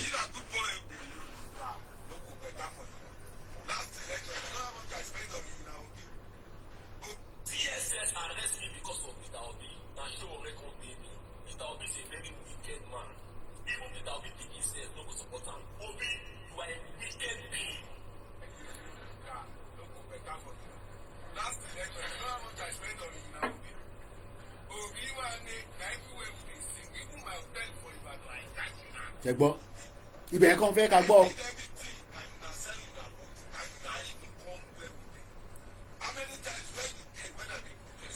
Okay.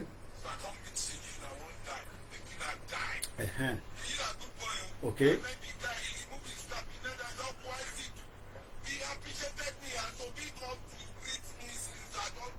As Obi come to greet me, Obi ṣe wá lọ kí Isaac Fayose after to cry out. Ẹ jẹ́ ká gbọ́ sí.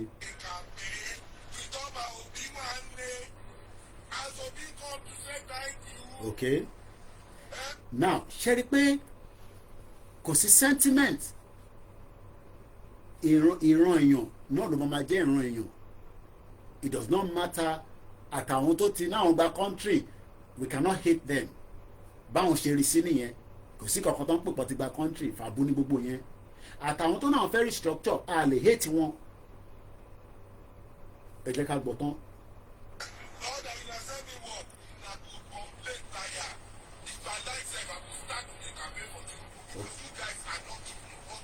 Okay.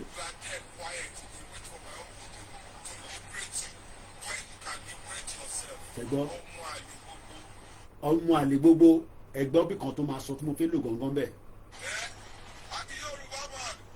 Ṣẹgbọ́ bí tó sọ̀rọ̀ yẹn I be Yoruba man before I be obedient.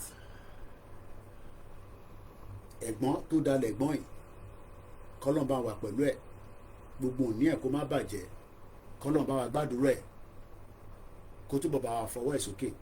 Ó ní I be Yoruba man before I be obedient.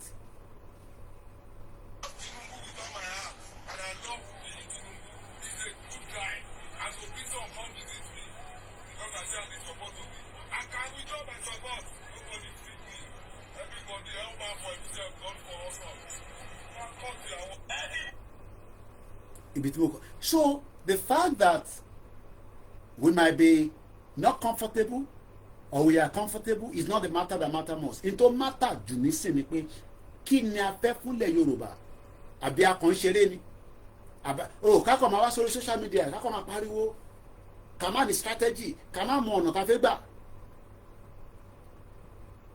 ká wá fà kó long. I think that is not the right way.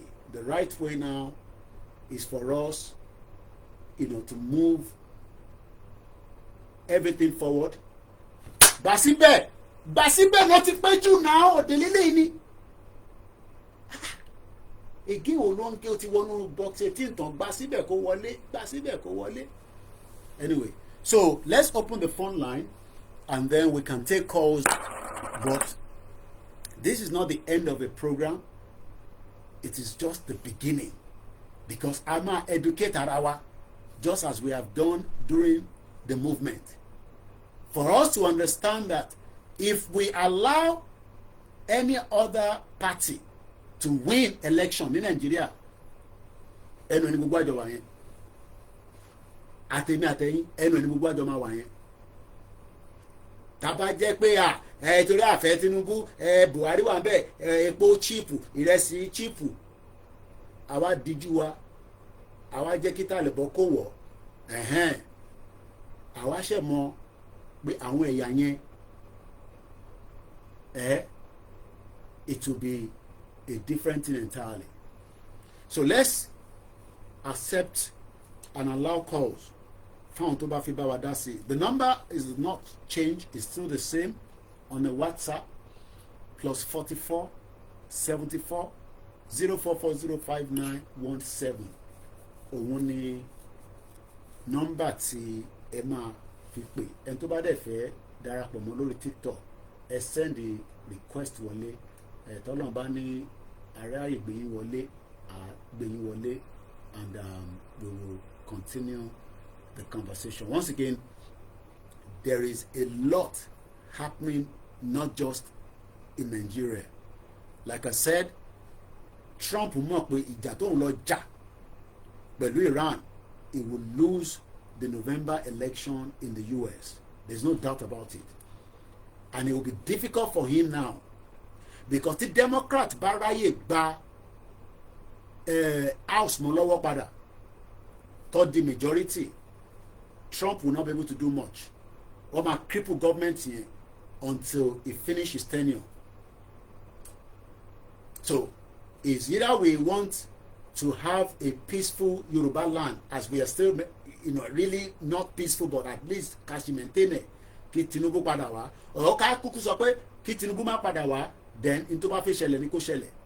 Ó kù sọ́wọ́ gbogbo wa, kò ń ṣọwọ́ tèmi nìkan. Èmi nìkan kọ́ lọ́mọ Yorùbá. I am just adding my own voice as a man that has a voice in the media. That's all. It's as simple as that. It will be painful for many of us because already we are pained on a daily basis of many crises that we are witnessing in Yoruba land. in tó ń ṣẹlẹ̀ nílẹ̀ Yorùbá lálẹ́ kò ṣe máa sọ rárá. It's very, very sad and painful. But I know that we are going to play our own role. And one of the role is what we are doing right now, and everybody will play their role. Taba disagree pé kí Tinubu má padà wá, fine. Then ká kúkú allow Atiku kó wọlé, or ká kúkú tẹ̀ jẹ́ kí Peter Obi wọlé, if that will favour us.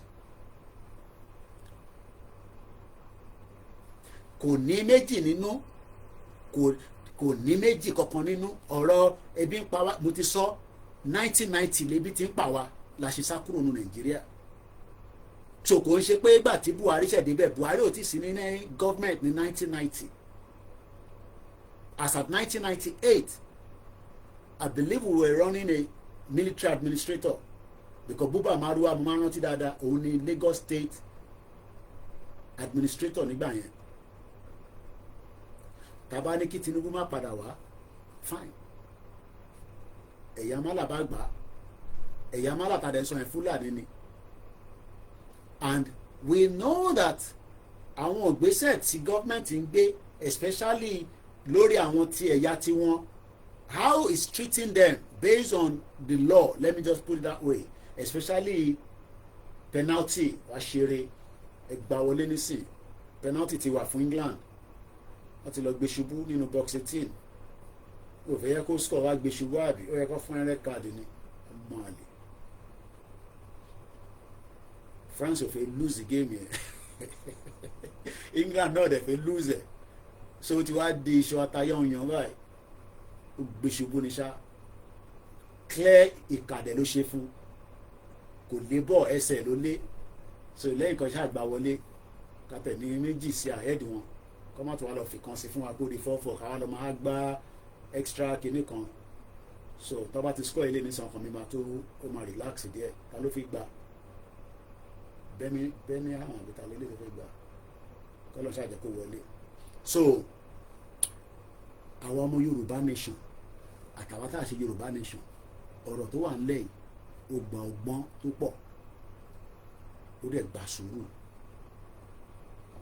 Kò ń ṣe ọ̀rọ̀ tí yẹn kọ́ máa fojú kan wò pé ọ̀nà kan ló fi no ìwọ náà máa lọ round, wàá fi searchlight ẹ, wàá fi lantern ẹ, wàá fi torchlight ẹ, wàá fi search fún, wàá fi wò round pé ṣé n tí àwọn aráabí yìí ń sọ nísìn ṣódà pé ó fẹ́ mú ọgbọ́n díẹ̀ wá, kò ń ṣe ọgbọ́n púpọ̀ o, àbí kò tẹ̀ mọ́gbọ́n kankan wá, because tó bá ti mọ́gbọ́n kankan wá ká kúkú accept pé kó defeat President Tinubu ní 2027, which is just around the corner anyway.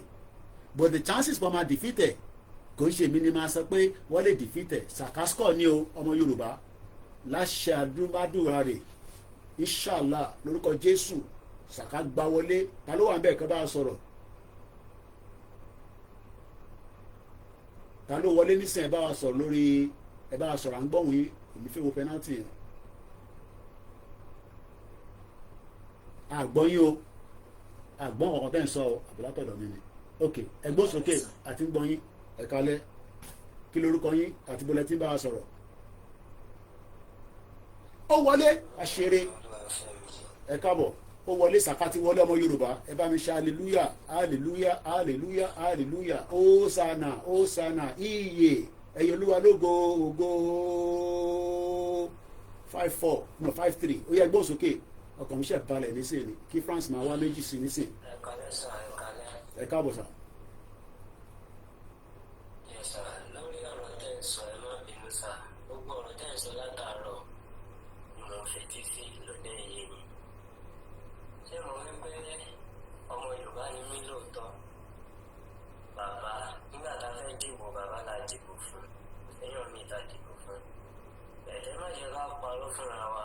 Bàbá yìí disappoint wa. Lẹ́yìn tí wà lóhùn yẹn nísìnyí tí ọkàn yín balẹ̀ tẹ́lẹ̀ kúrò Nàìjíríà, àwa kò láǹfààní àti kúrò Nàìjíríà. Ok, ẹni sùúrù sí ẹ̀dá dúró bẹ́ẹ̀ yẹn. Ẹ má bínú pé mo dárọ̀ mọ́ yín lẹ́nu, Ọlọ́run jẹ́ ká dẹ́rọ̀ mọ́ ara lẹ́nu. Ṣé nígbà tèmi ni mo sá kúrò Nàìjíríà, ṣé President Tinubu ló wà níbẹ̀? Kì í ṣe láti kúrò Nàìjíríà táwọn náà bá láǹfààní. no ẹ máa lọ wá àǹfààní yẹn ni ibikíbi tẹ bá ti lè bó bá àwọn ìkẹlẹ ọjà lè gan sẹ mo encourage ẹ lọ wá ní. ẹ ní sùúrù ẹja gbọ́dọ̀ wáyé. This is why I said in tó mú ìyá tèmi kúrò Nàìjíríà in the 90s is because Nàìjíríà ò sunwọ̀n kò dẹ̀ gbádùn kò dẹ̀ lè tí ìgbádùn ní sí ni kò jẹ́ kó padà wá tó fi kú sí London ẹ fi pé ìyá ẹ fi kú sí London ni. So the fact that pé ẹ dìbò fún President Tinubu a dìbò fún Labour government Labour party lèmi full confam ọmọ Labour party ni mí ní UK àti lé prime minister wa lọ nísìn ẹ mọ̀ why torí kò ṣe ń ta fẹ́. So government kankan ní dé tó máa ṣe kódà ẹ sọ pé àwa náà fọkàn balẹ̀ a dúpẹ́ fọlọ́n but there is still pressure here kò mí pé pressure sí lọ́dọ̀ yín but máa jẹ́ kẹ́ land again torí inú mi tẹ̀ ń dùn àti score ní sin anyway so but the fact that pé mo láǹfààní yẹn ẹ̀yin náà láǹfààní àti kúrò nínú Nàìjíríà kò sẹ́ni tó ń dì yín mú ẹ ní àǹfààní àti kúrò nínú Nàìjíríà ọ̀nà tẹ́mi fi kúrò ó lè má jẹ́ the same ọ̀nà lẹ́yìn máa gbà but ẹ láǹfààní àti kúrò nínú Nàìjíríà àìmọye àwọn tó ṣẹ̀ jápa náà kàn lo COS tó fi jápa ẹ̀yin náà ẹ wá àǹfààní tẹ́ fi jáde because Nàìjíríà tó ti damage tí a dey expect pé kí President Tinubu wá fix within 4 years even within 8 years irọ́ là ń pa but what he can do is to slow down a longer agenda and the mission táwọn tó fẹ́ ṣe jàǹbá fún wa but máa jẹ́ kẹ́ conclude ọ̀rọ̀ tẹ́ ń sọ kì má bàa ní mo fún yín láyè láti sọ̀rọ̀ ẹ dẹ̀ ní right láti disagree pẹ̀lú mi ẹ má agree pẹ̀lú mi mo fẹ́ kẹ́ agree pẹ̀lú mi in tó bá wà lẹ́mìí ni kẹ́ sọ tó tẹ bá wá dẹ̀ sọ pé ẹ fẹ́ dìbò fún Tinubu náà kágbẹ́ lómi wọlé ẹ bá wa mute bàbá wa ní Wembley.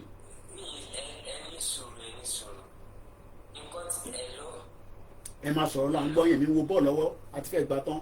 nǹkan tí mo fẹ́ gẹ́gẹ́ bí ẹ̀yin tẹ́ súnmọ́ bàbá Tinubu. èmi ò tí ì súnmọ́ tán bọ̀ a súnmọ́ díẹ̀ ń gbọ́. ẹ̀yin súnmọ́ díẹ̀ àní nǹkan tẹ́ ń sọ yìí nísìnyí ó máa náà èèyàn tó ń gbọ́rọ̀ yìí tó jẹ́ pé wọ́n lè reach pẹ̀lú wọn. ok tó jẹ́ pé wọ́n lè fi gbọ́ nǹkan confirmation àwọn èèyàn. ok feedback ló ń pè nínú òyìnbó àwọn feedback yìí.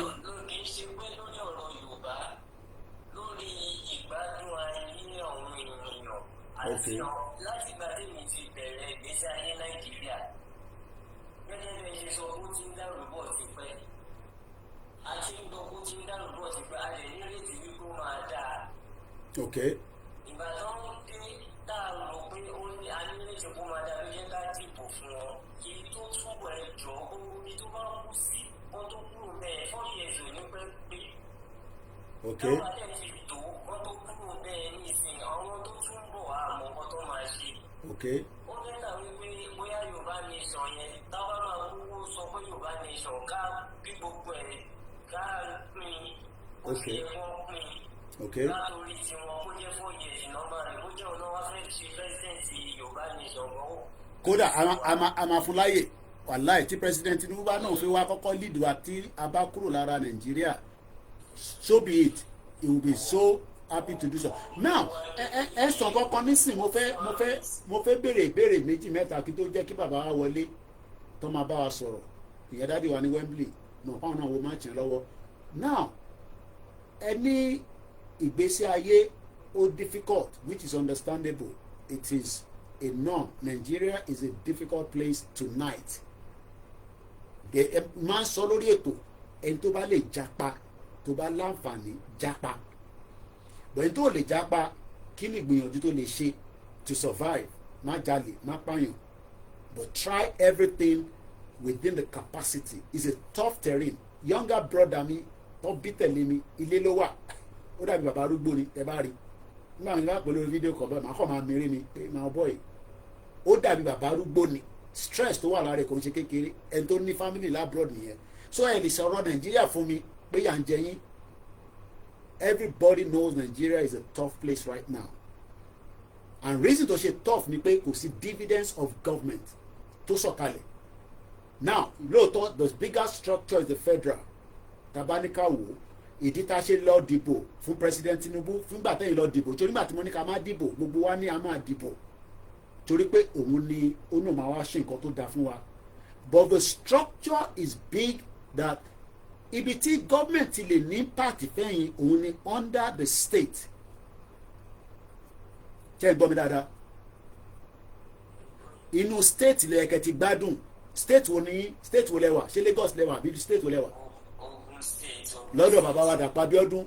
Kí ni governor Dàpọ̀ Abíọ́dún ṣe láti lè jẹ́ kí life easy fún yín? Tẹ́yìn fipò yẹ ẹ̀kọ́ ṣe tí wọ́n dẹ̀ ṣe.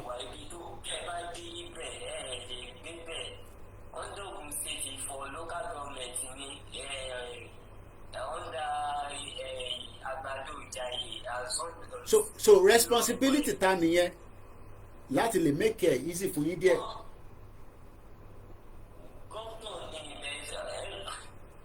No, ẹ má wọ́n lè wá gbé yín, ẹ má worry, ẹ má bẹ̀rù kó. We are not here attacking any governor, we are just talking now.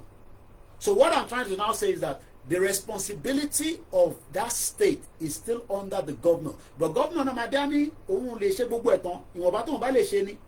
Sometimes we know that they favour their own people within a particular site or tiwani state wọn. We know that. Wàá favour bí ayé wa ni a ní wọn ní ṣe because ó lè ní òun ní tún títì yẹn ṣe torí ẹ̀ dìbò fóun. Iṣẹ́ politics Nàìjíríà nìyẹn, àmàlà ànẹ̀bà politics tí ó lè favour anybody. But the fact is that ìdí tẹ́ ṣe ń jìyà yẹn, it has to be a state gangan ni. Federal ń deal pẹ̀lú the bigger picture while the state is meant to take care. Àbí tí mò ń sọ ṣó tó bá yẹ pé ó yàtọ̀ ẹ jẹ́ ká gbọ́n tí bàbá wa fi sọ láti Wembley. Èmi mi tẹ̀ ń dùn àti fẹ́ gbá géèmì tán láti ẹ̀ win. Ẹ káwọ̀ sà.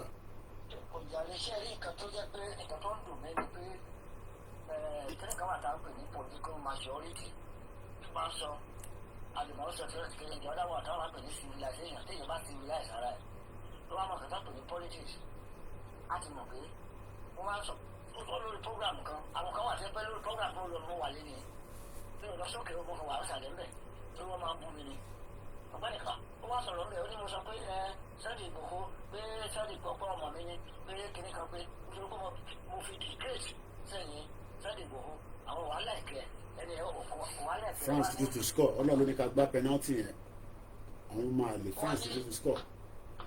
ó ní mo sọ pé Sunday Igboho káńsọ̀ di ewé ṣe ṣọ̀ṣì káńsọ̀ pé kíní kan ní ọ̀gbẹ́ni wá mi rẹ̀ àgọ́ wọn ní kí n kọ́ mọ̀ kí wọ́n bá sọ̀rọ̀ mọ́ níwá ní òye àgọ́ wọn tó tọ́jú di barbarians.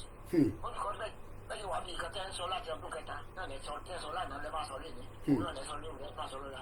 wọ́n ní ẹ máa mú lórí program kan mo sọ fún ọ pé àwọn program tó ẹgbẹ́ ẹgbẹ́ gbogbo ọjọ́ pé Yorùbá program tó ti ká lọ sọ́dọ̀ adé ìgbésí wọ́n lè gé sí Tinubu tó bá lọ sọ́dọ̀ adé ìwà wọ́n lọ sọ́dọ̀ Yorùbá ni wọ́n ti wọ́n lè sí Tinubu tó bá dẹ̀ lọ sí ọ̀dọ̀ yìí kù gbogbo olóyè Tinubu. So okay, any sùúrù dáàdì based on analysis àti tẹ̀ ń gbọ́ níbẹ̀ tó bá yẹ ti Tinubu ta ni wọ́n fẹ́ kó wá ṣe.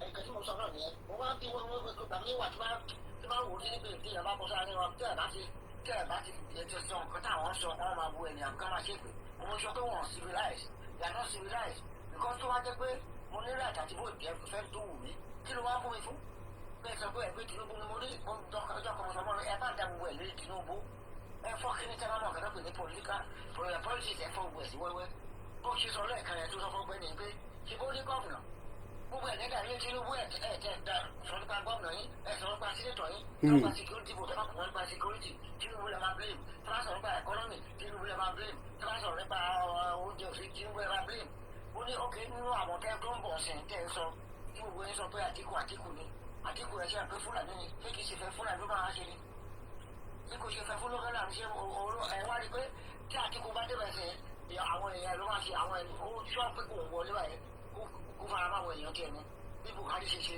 ó ṣe yẹn gba ojú wa fún ọgbà yẹn Tinubu bá wọn dá sáà nígbà yẹn pé Buhari tó wà gbé síbẹ̀ pé ìfẹ́ àwọn ọmọ ló máa wá jù ọbẹ̀ tó yẹ pé òbí ni tí òbí wa ṣe ẹnu ọ̀sẹ̀ tó wà ní òbí ni òbí lẹ́gbẹ̀ẹ́ pé àwọn Fúlàní fẹ́ lò ó ní òbí ìbílẹ̀ ẹ̀sẹ̀ ká mọ́tò lè jẹ́ kó lo 6 months kájọ gẹ́lì jẹ́ kájọ gbé àwọn ọmọ Fúlàní síbẹ̀ wọ́n kò tó ní ojú Fúlàní ni kí wọ́n bá sọ fún mi ó ní ok ṣé ká dúró dìgbà èmi tí wọ́n pé mo jẹ́ Yorùbá ní ṣẹ́ta ìdílétọ̀ ṣé kí n dúró dìgbà tí ṣé Ìgbò ló fẹ́ fún wa ní Yorùbá nation àbí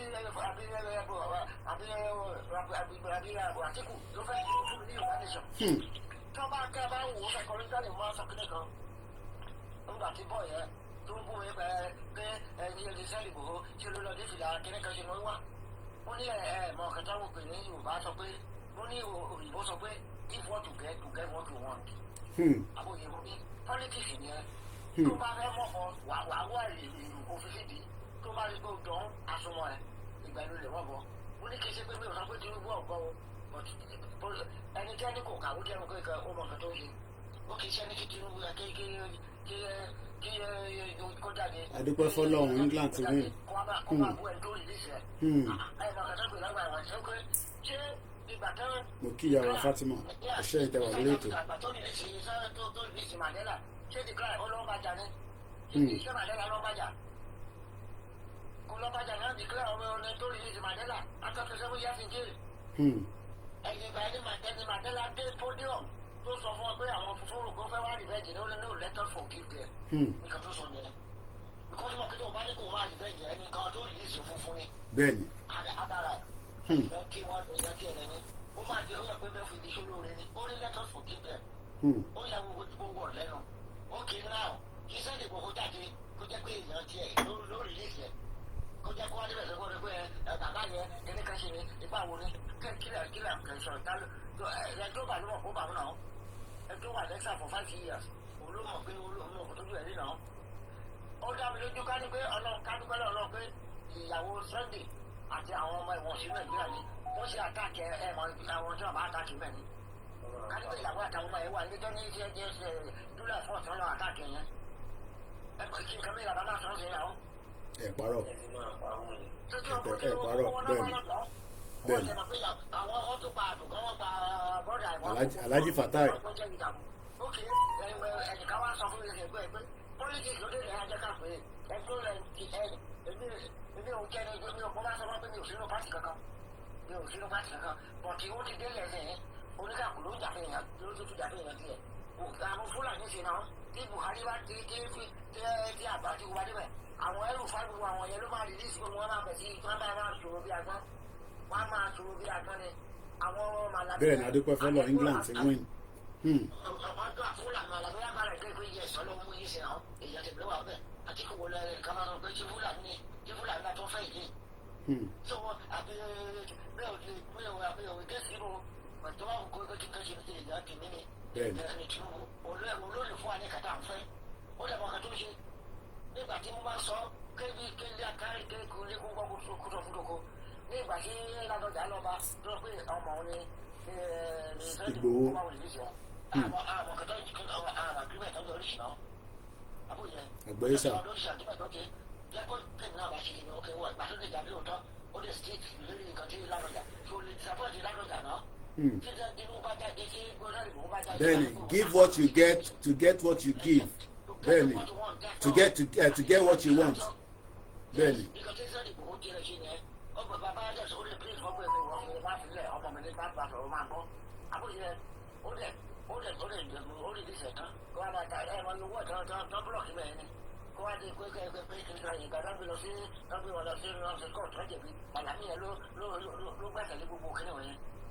ọlọ́wọ́ mú àlàmúyẹ lọ́wọ́ ọ̀sẹ̀ àwọn tí wàá tó pé ká gbọ́dọ̀ padà sí ibi ọjọ́ kẹrẹ́ láti wá gbé ìjọba lọ́wọ́ Fúlàní tó ní wọn lọ́mọ kẹlẹ́ tó ṣe náà mo ṣe sọ pé eléyìí mo mọ̀ pé Tinubu ọmọ kan tó ṣe Yorùbá nìṣẹ́ ti dúró bó ṣe sọ lánàá mo lórí pọ́kà rẹ̀ lánàá gbọ́ Yorùbá nìṣẹ́ ti dúró ọ̀rẹ́ yìí bọ́tẹ́ bàbá kí ló yóò gbọ́ náà lóhun láti ọgbẹ́ ẹ̀fẹ́ bàbá ìwọ ẹ̀dúró síbẹ̀ náà jẹ́ ọmọ kan tó ṣe Tinubu ọkàn tó ṣe àwọn èèyàn wa ló sọ pé tùgbàtọ̀gbẹ́ ni ẹ máa sọ̀rọ̀ lẹ́kẹ̀ẹ́ ó ní wọ́n ní Tinubu olórí disappoint wa ló sọ ó sì gbé gbogbo wa ló disappoint wọ́n tẹ ẹ o mọ̀ pé kò sí bí ó ṣe lè ṣe bí wọ́n tó ṣe lọ èyí ṣe padà sí ni lọ́wọ́ wa gbogbo èyí tẹ́ jẹ́ Nàìjíríà gbogbo kò sẹ́ni tó rọ̀ Yorùbá kò sí níbi ìbò kan ò lè wá ṣe kankan fún wa kò ṣe pé ọ̀rẹ́ ìdìbò àbẹ̀fẹ́ kí ìbò kó di president àbọ̀tẹ̀ lóyún nípa pé bó ṣe bí kan ṣe lọ ṣe náà Tinubu láti ìjọ olóyè kan tó wà ní kàtà fẹ́ àwọn mẹ́wàá tẹ́ pé ojú nǹkan tó ṣe Tinubu tó ti gbé Buhari síbẹ̀ òun ló ṣe òbí ẹ̀sìn nǹkan tó ṣe ẹ̀sìn náà tó lọ mú kó àkóso òun ló fi kó fi ṣe báyìí ẹ̀ tó bá tó yẹ kó òun lọ́wọ́ àbẹ̀rẹ̀ sí náà òun láti máa regret o. àgbọ̀yé nǹkan tí Fúlàní máa ṣe fún nìyẹn nǹkan tó máa ṣe fún òbí á yàtọ̀ torí àwọn gan-an náà fẹ́ kí Nàìjíríà fẹ́ àwọn gan-an ni náà fẹ́ kí Fúlàní kì í ṣe Yorùbá náà fẹ́ kí ìbò lè ṣe president náà àwọn Fúlàní gan-an ni. wọ́n dẹ̀ fẹ́ lo template Peter Obi láti fẹ́ fi hot ilẹ̀ Yorùbá ni wọ́n fẹ́ lo platform Peter Obi fi hot ilẹ̀ Yorùbá.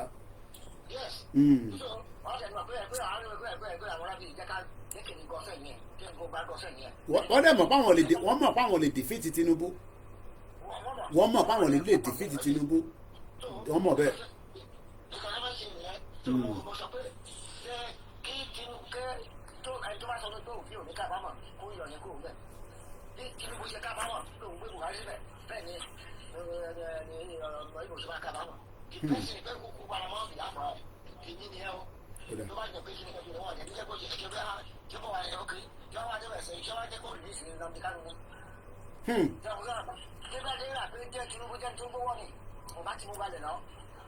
wọ́n rò pé máa kú ni bó ṣe disguise fún wa pé kíní kẹ́sì ó ṣubú ó ṣe gbó kíní wẹ̀ wọ́n múlà tó lò fún ọ nìyẹn ọgbọ́n àgbà náà nìyẹn nígbà tá a bá jẹ́ sí ìjẹ̀kọ́ ni abẹ́rẹ́ ló wà lórí fún ọ nìyẹn bàtà rí pé kò kú tẹ̀sẹ̀ ló wá bí wọn.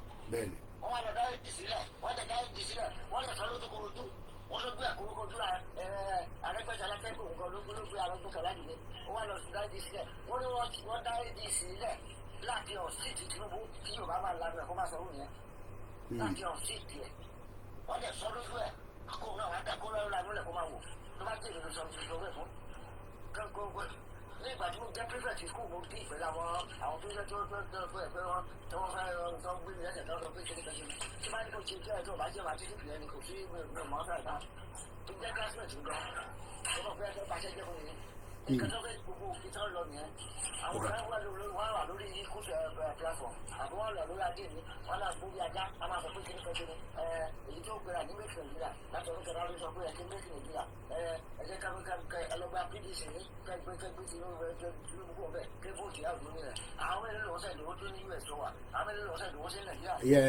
ṣé gbogbo àwọn tó wà ládùúgbò ẹ̀ ló ń sẹ́ndowó sí ẹja gbọ́n tí bàbá tó ṣẹ̀ wọlé máa padà wá bá yín bàbá wa kò ní bàjẹ́ fún dádì ẹ ṣe gan ni a ti win lálẹ́ Ọlọ́run máa jẹ́ kí àwọn France tó wá fẹ́ pa wá láyò láti fọ́ òwò wọ́n lè fi kó wa sí tension bá dúpẹ́ pé àwọn boys wa ti win so ẹ jẹ́ ká gbọ́ látọ̀dọ̀ bàbá wa tó ṣẹ̀ wọlé bàbá wa Babátúndé ẹ jẹ́ ká gbọ́ látọ̀dọ̀ yìí náà ká tó máa tẹ̀síwájú. Ọlọ́run ló tò.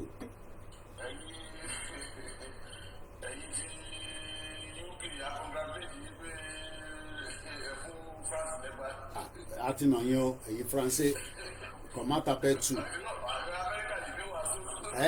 ọmọ ìyá kan náà kọ́ ní ìyẹn àti Amẹ́ríkà ti France ìbí Trump àti ta ló wà bẹ́ẹ̀ lọ́dọ̀ ní France èyí Macron ìbí pàdípàdé ní gbogbo yín anyway ẹjẹ agbọ́n tẹ pé báwa dá sí lálẹ́ báwo la Amẹ́ríkà state wo lẹ́wà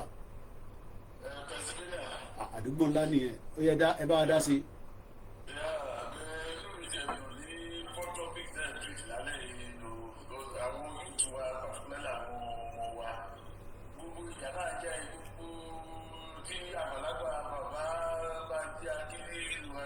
Akitoye.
Kábíyèsí rẹ̀.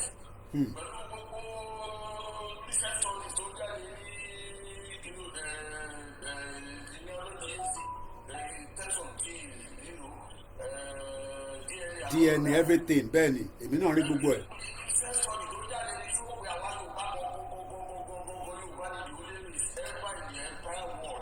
wọ́n mọ̀.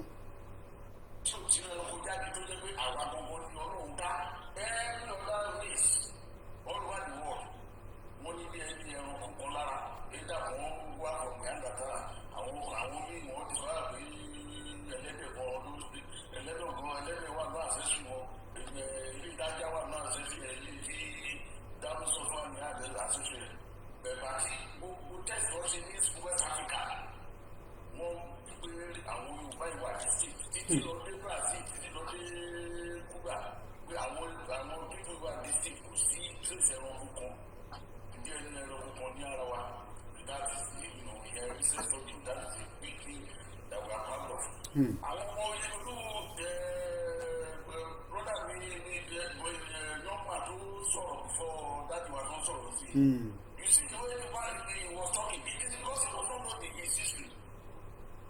We have to go back, we have to teach our people the history, of ourselves, of our stock as it is.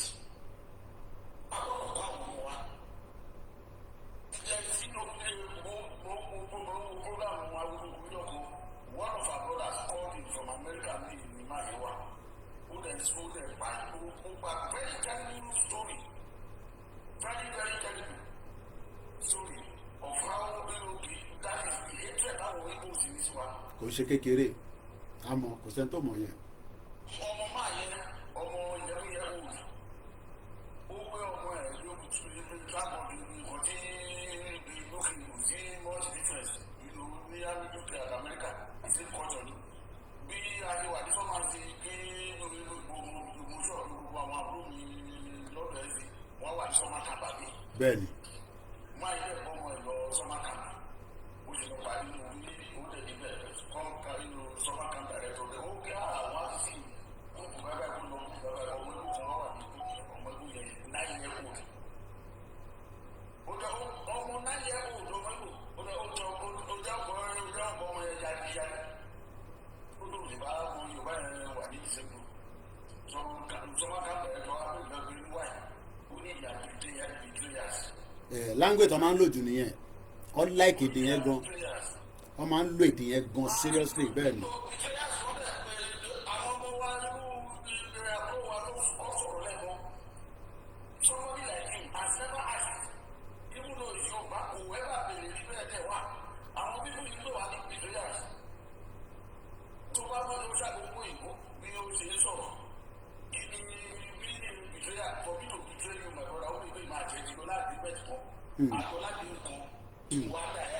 Bẹ́ẹ̀ni.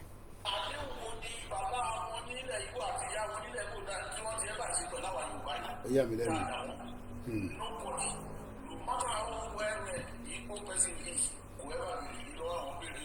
Ẹ̀yin àkàn wọn nítorí bá ti sọ fún wọn náà pé mọ́ọ̀dù ẹ̀ ni wọ́n way traffic.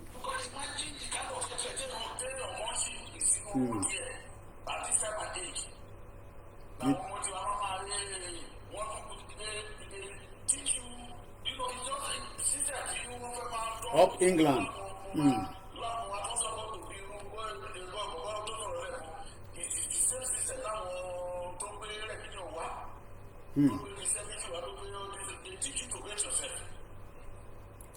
And to hate your own culture. Bẹ́ẹ̀ni.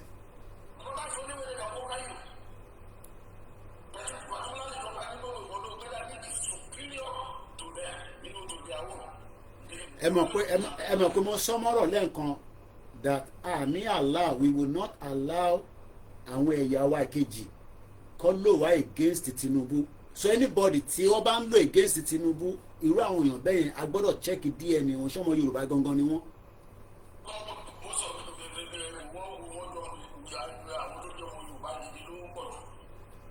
ọmọ alẹ́ Yorùbá làwọn yẹn. Because okay, if you are saying that you don't want Tinubu because Tinubu has not given you what you want, so talafẹ kọ́ wá gbé wá tó máa wá give tó máa wá fún wa ní what we want based on the current climate of Nigeria.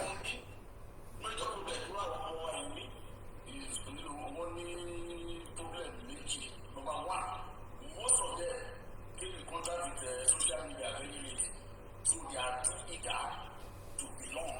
Social media. Wọ́n wà tún eager láti àsákàrà wọn láti ẹ̀kú àbẹ̀ ìlọ́wọ́ àbẹ̀.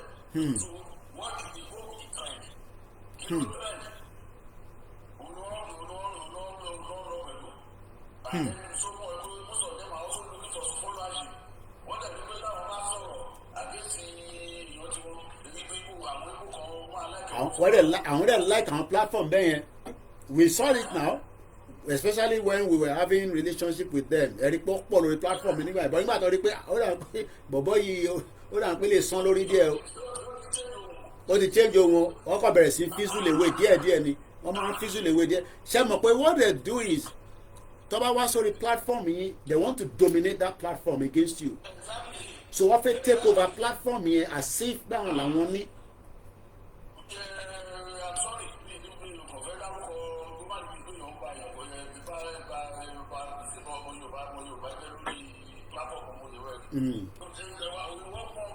Mo mọ ẹ má dárúkọ ẹ mo mọ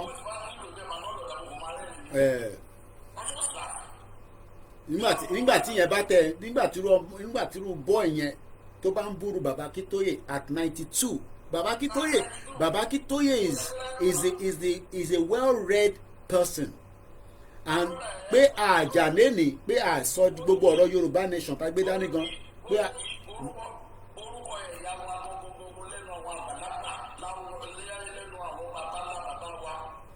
kírú yẹn máa jáde kó sọ pé òun fowó oúnjẹ ránṣẹ́ sí Baba Akintoye ṣé Baba Akintoye ò láwọn ọmọ kan fún lówó oúnjẹ.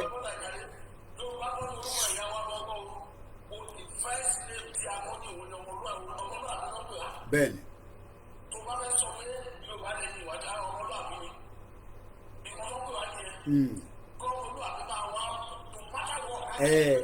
Ó dẹ̀ ajáde àwa wa gbádá ó wá ń sọ̀rọ̀ sí bàbá tó bí bàbá ẹ̀ gan.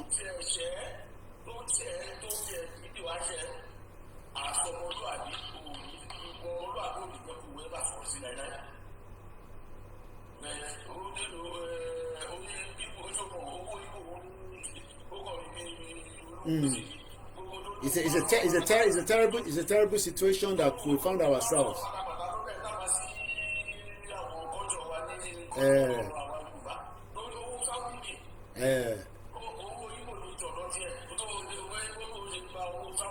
Ben.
I'm a reveal artificial program.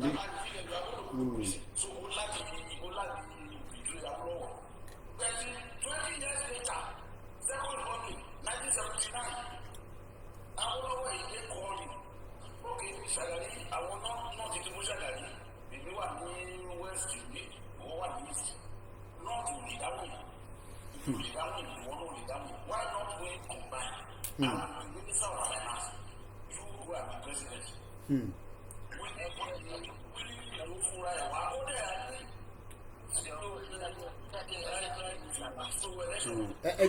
ẹ jẹ́ kí dáàdi wa sáré sọ̀rọ̀ brother mi. ọmọ yẹn mo fẹ́ kí wọ́n ní kọ́ ẹ̀yà àjíbò là ń lọ báyìí bó lẹ fẹ́ ká lọ láti ṣe ká fẹ́ yẹn ṣọ́ọ̀bù bó ṣe ẹ̀ṣọ́ ẹ̀mọ sọ́ọ̀rì o yóò dára fún ilé o. ibi náà ló ń bá àwọn ìdájọ́ ìfàyà ìjọba ọlọ́wà nínú ẹ̀ bá wọ́n tọ́jọ́ wá sọ mo láwọn ẹ̀jẹ̀ kan tó sọ̀pọ̀ ti ṣé yìí ṣe ẹ̀ṣọ́ ìgbìmọ̀ kì í ṣe gbé ọ̀gbẹ́ ìkàtàbàṣà àbọ̀ mọ́lẹ̀ ó lè tẹ́lọ̀ àbóyé ìkàtà àwọn olùyìnbó sọ fún àníkà. àwọn irú ọmọ tó kọ́ sọ̀rọ̀ síwájú ní dájú wọn kò pàṣẹ parí ní ìṣòro tó yìí sí. ẹgbọ́n ìṣẹ̀lẹ̀ ló máa ń pàṣẹ ibi ká ń lọ ìkàtà fẹ́ ká mọ̀ yẹn. nǹkan tó wà ní ìlú àwọn ìlú àti pọ̀ káàbà àwọn ìlú àti pọ̀. wọ́n ti sọ ìdílé àwọn ìlẹ́ṣọ̀ ibi tá a lọ ọmọ bẹ́ẹ̀. ìlẹ́bí ó lè fi sọ̀rọ̀ mọ́. ẹgbẹ́ lówó ẹ̀jẹ̀ jẹ́ ká mọ ibi ká ń lọ ló ń ẹ̀yin sì lẹ́ sọ ẹ̀yin kan lẹ́ pa fún wa. jẹ́ bàbá yìí ló wà nípa ebi tí mo wà nípa èjì wá nǹkan tí mo mọ̀ ẹ̀jọ́ máa sọ fún mi. ẹ̀mí ìgbà ní ọmọ tó sọ̀rọ̀ pẹ̀lú ilé ẹ̀kọ́ ọmọ tó sọ̀rọ̀ pẹ̀lú ilé ẹ̀kọ́ tó mọ̀ pàtàkì ọmọ yúùtù wa ẹ̀rọ pàtàkì àwọn yúùtù wa ibi tá a jẹ́ fẹ́ àwọn yúùtù wa gbé wa dé ilẹ̀ láti ilé ìkẹ́kọ̀ọ́ wa lọ. Daddy fẹ́ kẹ́ fáwọn ní straight answer pé ká fi history yẹn sílẹ̀ náà for now.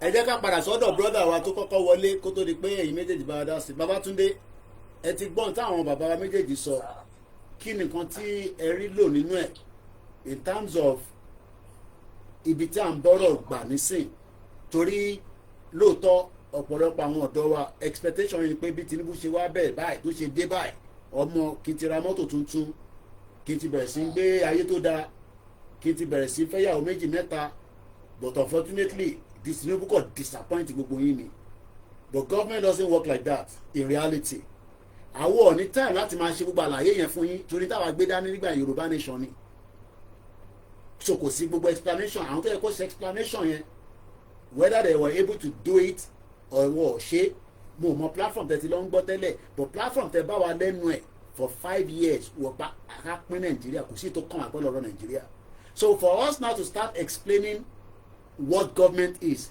so Tinubu náà máa wọlé Nàìjíríà kọ́ máa fix ara how láti bo síbo how is he gonna do it that's the question that most of you did not ask yes one campaign náà nílùú yìí one campaign nísìn ìyáwó akọni àti wọ́n sọ̀rọ̀ alẹ́ nísìn tíkẹ́ẹ̀tì tó wà lọ́rùn wọn kò ń sọ̀rọ̀ mẹ́wàá ní tíkẹ́ẹ̀tì tó yẹ pé each of the ticket is £160 wọ́n dẹ̀ náà wọ́n mọ̀ pé wọ́n ti change òfin níbi táwọn báwọn ni wọ́n ṣe máa drive for one same area 10 times ẹ̀dẹ̀ fún ní ticket ẹ̀dẹ̀ fine out ẹni tó ń gba ticket tó sanwó yìí ṣé kò ṣe pé kankan wrong but yáà ẹ̀ náà wọ́n drive for more than a year so àwọn mọ̀ pé law ti change àwọn òfin ti change níbi táwọn ń gbà yẹn so the fact that many Nigerians just say torí Tinubu ti ní àwọn campaign fún wa ó máa fix in Nigeria things will work and kò wá work ó ti disappoint yín the question is how yes we expect government to work but government cannot just work from the central ó gbọ́dọ̀ wá sísàlẹ̀ there must be dividends of government government is not just central federal nìkan ni government ni no why are they asking for state police because the Federal Republic of Nigeria police system is unable to solve the crime situation in Nigeria in all the 36 states. That's why they're asking for state police. By having a state police now, there will be division of labor. Federal police shima wa loke, but there will be state police where you, Babatunde, can be a clerk in one of the police stations in your local government, and you'll be supporting them, helping them to solve crime. Or you might have access to funding from your local government to send you to university ní Cambridge láti lọ kàwé díẹ̀ sí kẹwàá padà wá láti help wa. Or you can be a footballer but there must be funding from the federal coming down to the state. Ṣebí state in generate owó tó ń pè ní internal generated revenue níbo ló ń kó sí. Each of your state also have been borrowing money from outside the country, but wọ́n kàn gbọ́dọ̀ go through the channel of federal gbọ́dọ̀ mọ̀ pé okay state yìí má lọ kọ̀ ìyàwó tó yẹ pé ó máa di gbèsè sí gbogbo wa lọ́rùn. So only limit. So they are borrowing money, they are collecting revenue. Let's give an example now. Olórí burúkú wọn ní North Kebbi State. Kebbi State tó produce jack shit. Ẹ má bínú fún language yẹn torí wọ́n ti ní ká má máa lo èdè tó dáa. Kebbi State is a state in Nigeria that is producing nothing. Wọ́n dẹ̀ ń gba revenue. Ibẹ̀ ni Malami ti wá tó ra ilé 56. Each of this house is about 5 billion naira. So nígbà tí Buhari wà níbẹ̀ wọ́n ní Buhari ò corrupt ó kọ́ àwọn tó corrupt mọ́ra wọ́n ń jẹ́wọ́ state wọ́n tún jẹ́wọ́ federal. So when Tinubu is there now, people say he borrows money. Inflation has gone up. Inflation will go up because you are not in control. Why is Rufai wants to cry? I'm not talking about Rufai Totimole. Rufai tó wà lórí arise. In 1979, according to him, if I'm right, we were borrowing money to World Bank. We were borrowing money to IMF. So kilo go wrong. Into go wrong, yellow mama tèmi kúrò Nigeria in 1992. So don't expect Tinubu to fix Nigeria within 4 years. You must be joking. Nigeria is living in bubble. Gbogbo subsidy tó ń ṣe fún yẹn, wọ́n kàn jẹ́ kí ẹ kàn máa smile díẹ̀díẹ̀ ni. We are feeling the pain of living in UK right now. The UK that I knew when I came here in 1998 is different. Epo tá à ń rà ní 46 pence. Mo ti ń rẹpo ní £1.55. Do you know what it means? Do you know the difference? So what went wrong?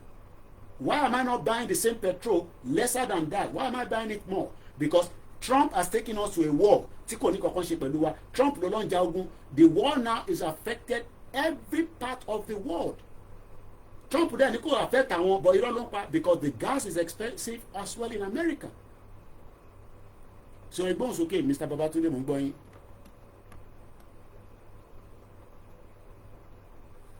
Ẹ sọ̀rọ̀ mọ́ nẹ́tì mute.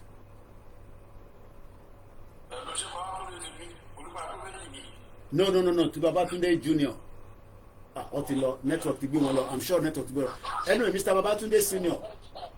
Ṣé dáadé wa fẹ́ sọ̀rọ̀ ni? Mo ń gbọ́.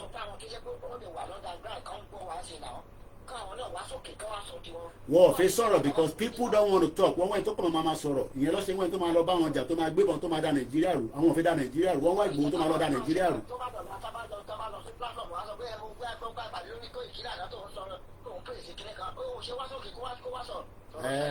Kọ́ máa wá sókè. Wọ́n ń gbọ́ wọlé náà wọ́n gbọ́ wọ́n ń gbọ́.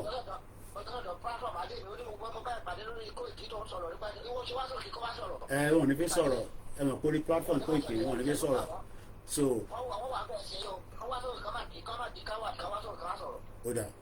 So ẹ jẹ́ ká lọ sọ́dọ̀ Babatunde Senior. Ẹ̀yin àti dáàdì the same lineage náà lè ṣe ń sọ̀rọ̀ lé lórí but ẹ̀yin fẹ́ mú history jáde dáàdì ní ẹ jẹ́ ká fi history sílẹ̀ ẹ jẹ́ ká kán ìṣó mọ́. So èmi ò ní time mo sọ fún intanet wọn sọ nísìn ìyẹn kọ́kàn rán mi I am an adult and I'm a civilized man. Mo ti gbé ní ìlú òyìnbó for 30 years. Mo ti wà civilized ju pé kíyàn kan ṣe máa sọ pé a fẹ́ gba country and engage a politician. I have said that before. But what we are saying now is to have a better way forward. Ṣé Peter Obi ní kẹ́ lọ dìbò fún ni àbí Àtíkù àbí ká continue Tinubu and make sure we can push more and make ourselves more reliable, conversant engagement. Tẹ bá jà tá bá jà tá ṣera wa léṣe tá gbébọn jáde tá da gbogbo ẹ̀rú ẹ ṣe máa padà wá sórí round table. America ò tí defeat Iran with all their power. Kò ṣe pé wọ́n lè defeat Iran but ìjà yẹn máa ta káàkiri gbogbo àgbáyé. Russia lè defeat Ukraine within 24 hours but ìjà yẹn máa kọjá World War III. Kò ṣe pé Yorùbá people tá fẹ́ jà tá fẹ́ gba Yorùbá nation kò ṣe pé àlè jà but ẹ̀mí máa lọ sí ẹni máa kú ẹni máa yé but for now let us play it with a new goal just as Bashe win. So Mr. Babatunde ẹ bá mi gbóhùn sókè ká gbọ́ látọ̀dọ̀ yín Babatunde Senior.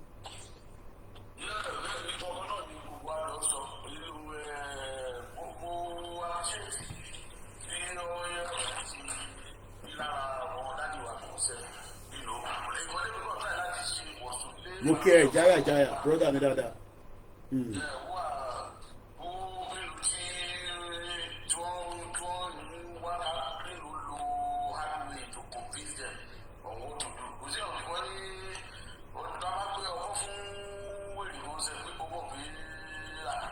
ọwọ́ mi lókè jáyà ẹ̀gbọ́n mi dáadáa.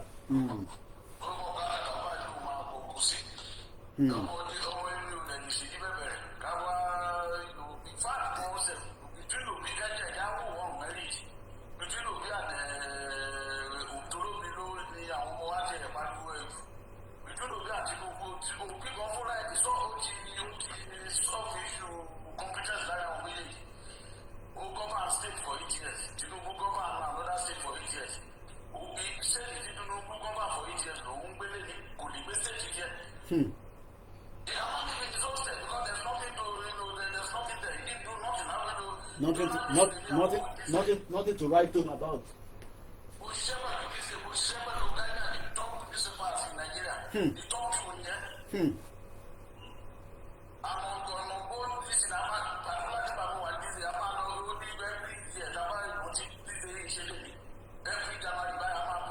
Kò ní bàjẹ́ fún ẹ ìjáyàjáyà ó ní Tinubu is our choice for 2027 Ìgbòho la bá lọ bẹ́ẹ̀ ni ẹni tó bá ti gbá Tinubu lọ problem tiẹ̀ nìyẹn kò sí nǹkan tá a lè ṣe sí yàn wọ́n bẹ́ẹ̀ sọ̀rọ̀ tó wà ń lẹ́yìn wọ́n bẹ́ẹ̀ ẹ̀gbọ́n mi mo gbọ́ tí dáàdì wa ń sọ̀rọ̀ lẹ́ẹ̀kan pé àwọn kan ní platform wọ́n ṣe platform wọ́n wá ń condemn Tinubu tó tẹ bá ń condemn Tinubu yẹn kálẹ̀ fẹ́ lọ gbé jáde.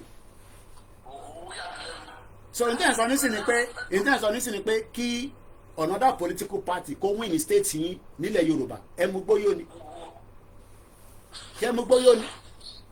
Intention nìyẹn because if you are putting a new political or a different political party whether it's ADC or PDP so ẹ fẹ́ kó win in Lagos state ẹ fẹ́ kó win Ogun state so kò ṣe bá ṣe tẹ̀ ṣe ń ráhùn gọ́vnà wà bọ́ ṣe perform ká sì mọ̀ pé Yorùbá ni wọ́n so that kárẹ́yà mí níbẹ̀ tó wájú ọmọ Ìgbò ló máa control wa ní Ogun state inú wa wá dùn mò ń gbọ́n sà.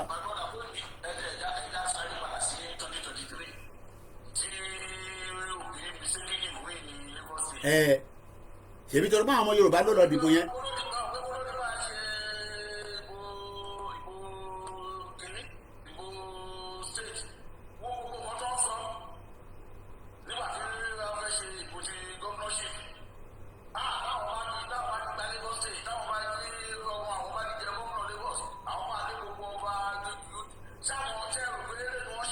ẹ̀bí ọ̀rọ̀ péré ló ń ṣe ni. ẹnu ẹyẹ ká jẹ́ kí Mr. Babatunde sọ̀rọ̀ ẹ̀wọ̀n pé network ń gbé wọn lọ ká lè jẹ́ ká gbọ́n nǹkan tá a fi sọ Mr. Babatunde Junior excuse me ẹ bá gbóhùn sókè kò ní bàjẹ́ fún ìjáyà mú kí gbọ́n ìtẹ́wà lórí ètò Dr. John mú kí gbọ́n ìtẹ́wà lórí ètò ẹ jẹ́ ká gbọ́ láti Mr. Babatunde Junior. mo kí ẹ̀yin bàbá rẹ̀ ti sọ̀rọ̀ látàárọ̀ ẹ̀ dàgbà pẹ́ fún wọn. àṣẹ Èdùmàrè inshallah lórúkọ Jésù.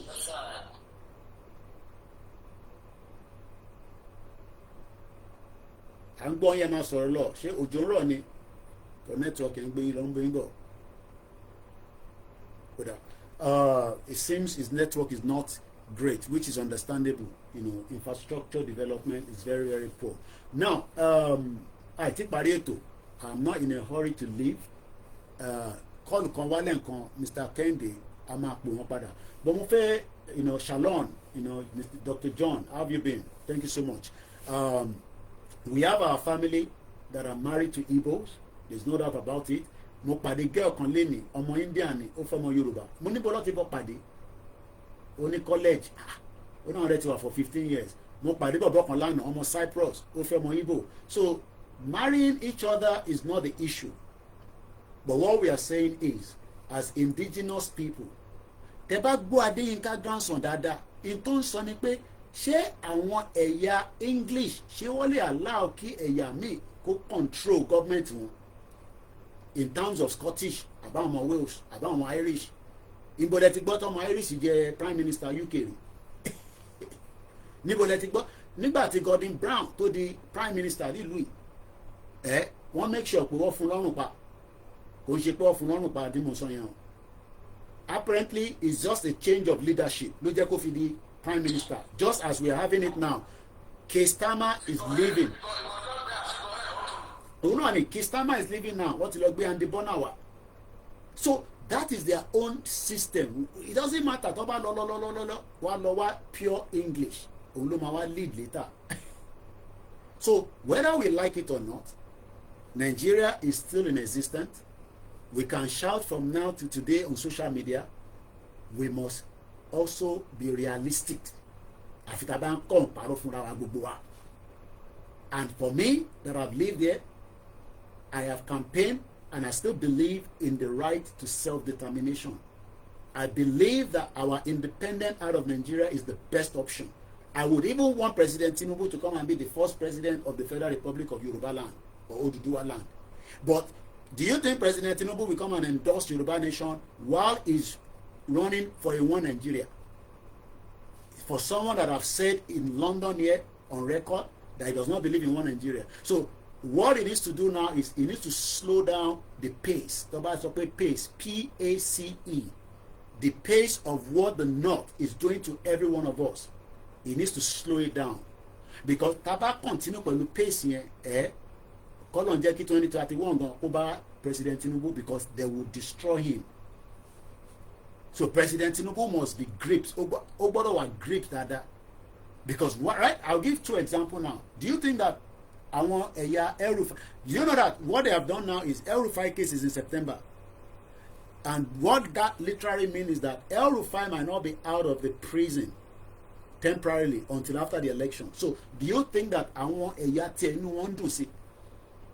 Do you think that into one in one see they will not wait till another 4 years and come and deal with Tinubu himself? Because when the jail is Tinubu going to say, they will say Tinubu can be jailed and they will bring him back and try him, which is possible. Afghanistan waited for America for 20 bloody years. What did America America did everything, spent billions of dollars. People died.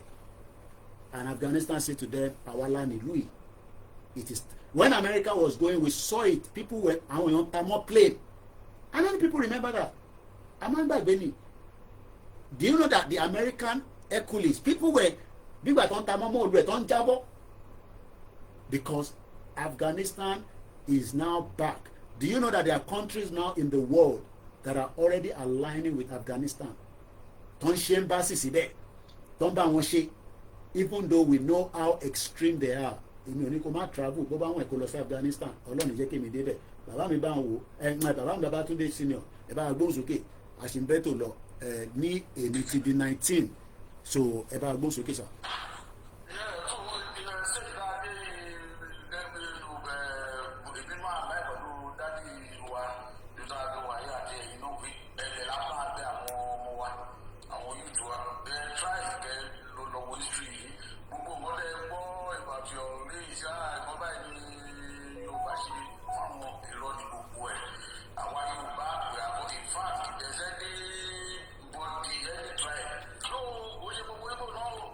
òun náà ni mo sọ kò ń ṣe gbogbo wọn àfi tá a bá fi parọ́.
fact that way, the man is the only president of recent who is trying to fix Nigeria.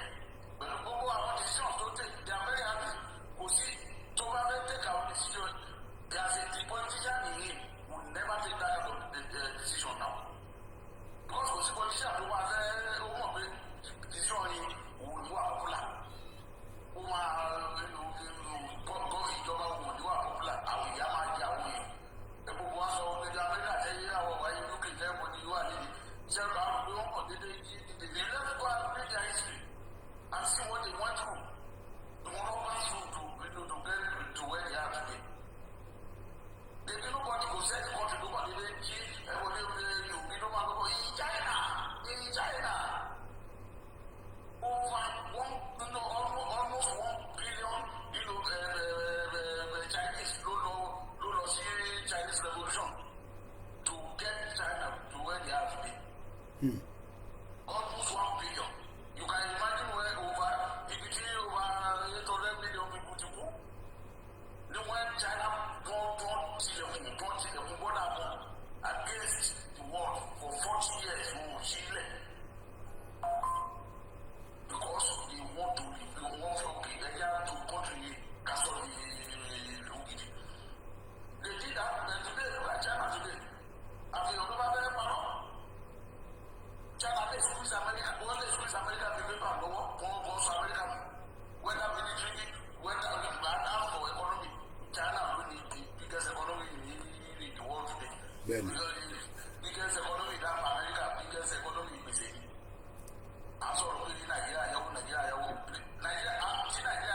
America can't print to want your money.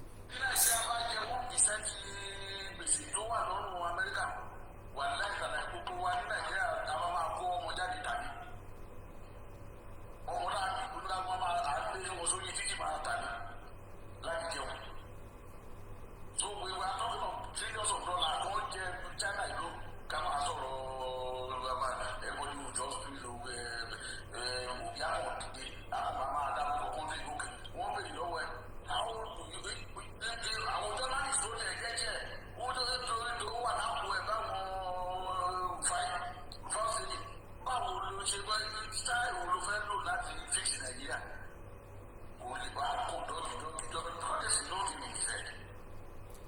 ẹ̀mọ́ tó ṣẹlẹ̀ ni pé àwọn ẹ̀yà yẹn wọ́n wá ẹni tó máa kó mọ́ra and they are happy to use any Yoruba platform. Any Yoruba platform to attack Tinubu, they are very pleased with that. They are very happy. They will flood that platform as if àwọn lọ́ní, because they see it as yes. Even though, yeah, I mean, there should be. We are not saying that there shouldn't be criticism of government. In any part of the world, you must criticize the government, and government must be accountable, must be held accountable. But the way Nigeria is structured, could possible Amalam Eba politics in Nigeria, could have been UK, could have been America. It's not a system that works yet, and it can never work based on many reasons. So if anybody is expecting, any good thing out of Nigeria within the next 30 years, you are fooling yourselves. And that's why David Lammy can say Nigeria will be a better place by 2075. How? Key instances that might be better. When we are speaking different language, we are not one. Our all agenda is our own personal interest. That interest might not favor the citizen, but it is personal interest. Yoruba have their interest. Igbo have their interest. Fulani has a different agenda. Hausa have their interest. Middle Belt have their interest. But we are just trying to live as one body, but in a different uniform.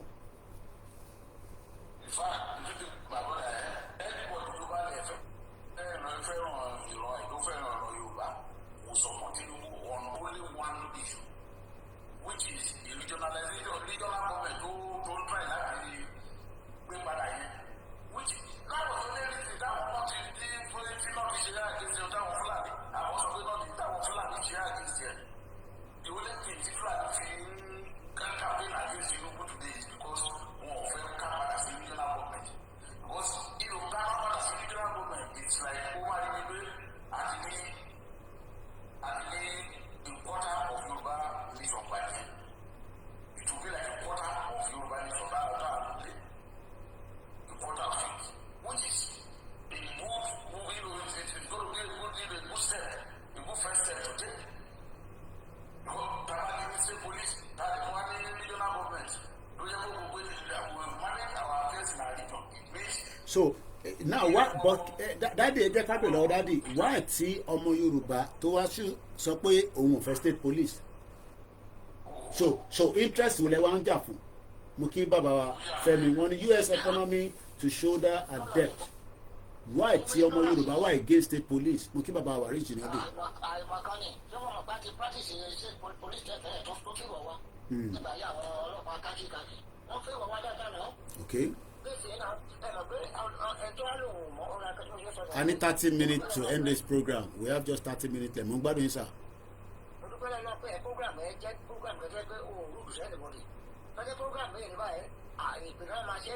Ẹ kọ́ máa ṣe. Tó bá dẹ̀ sọ ẹ kọ́ máa ṣe.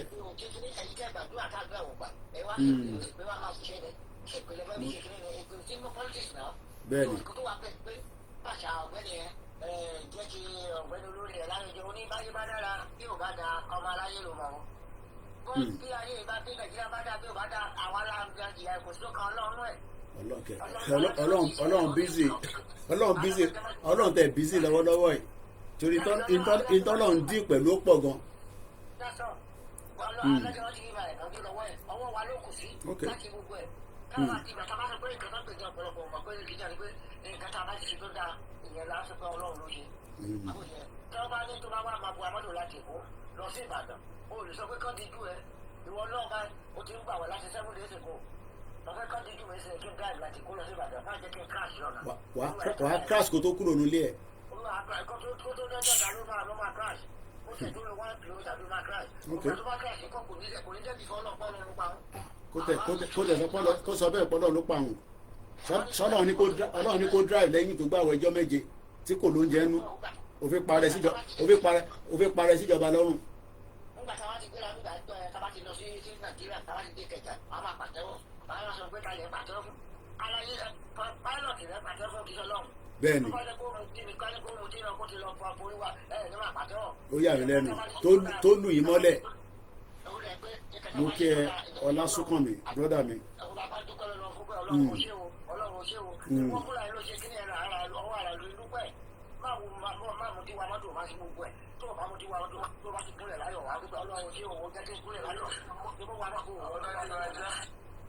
Ṣàlàfíà ló wà brọ́dà mi ó tó jọ mẹ́ta.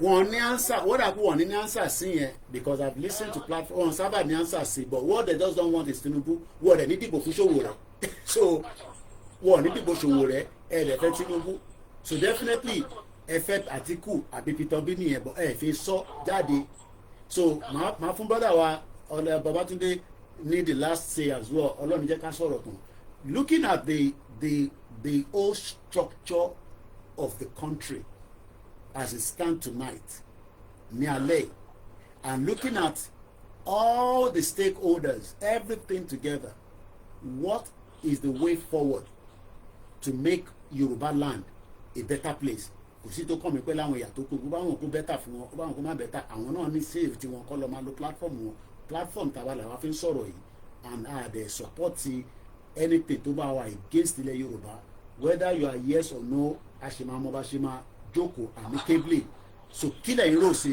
ká tó jẹ́ kẹ́ máa lọ.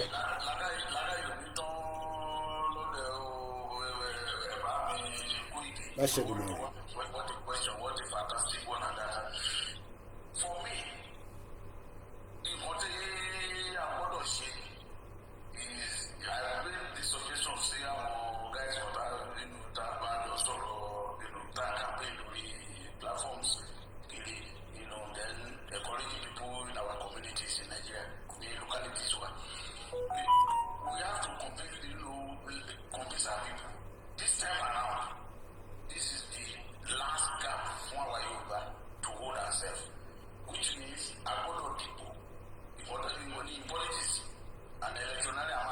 everybody from top to bottom.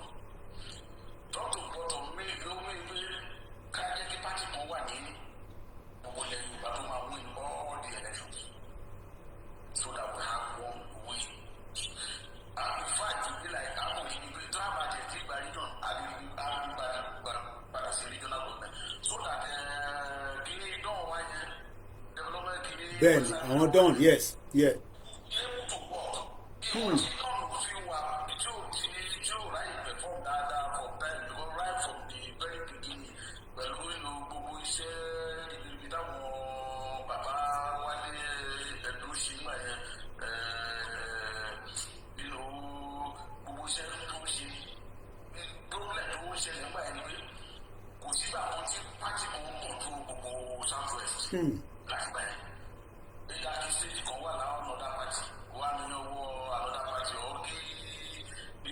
So kò sí synergy. So does that mean that I want to contest Ojo Ọmọ Yorùbá for that party are against one or what?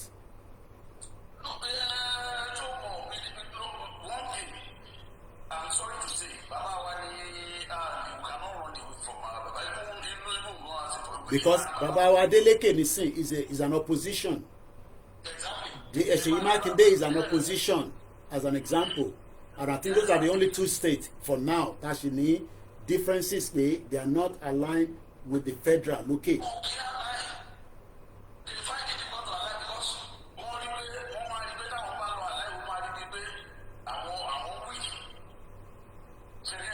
Yeah.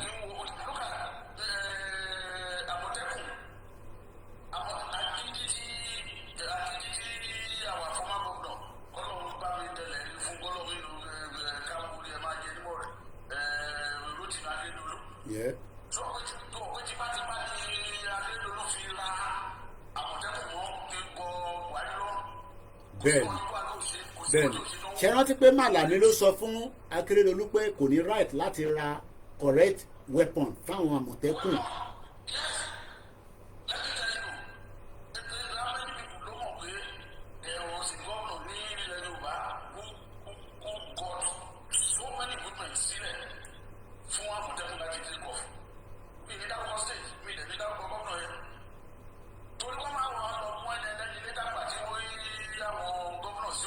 Oye mi ẹ ní láti dárúkọ kò necessary.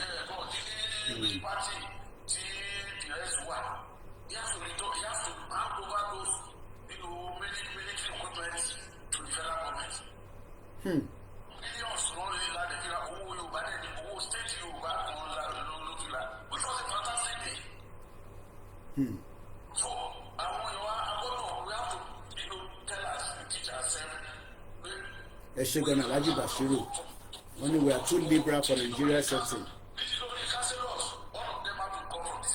Okay.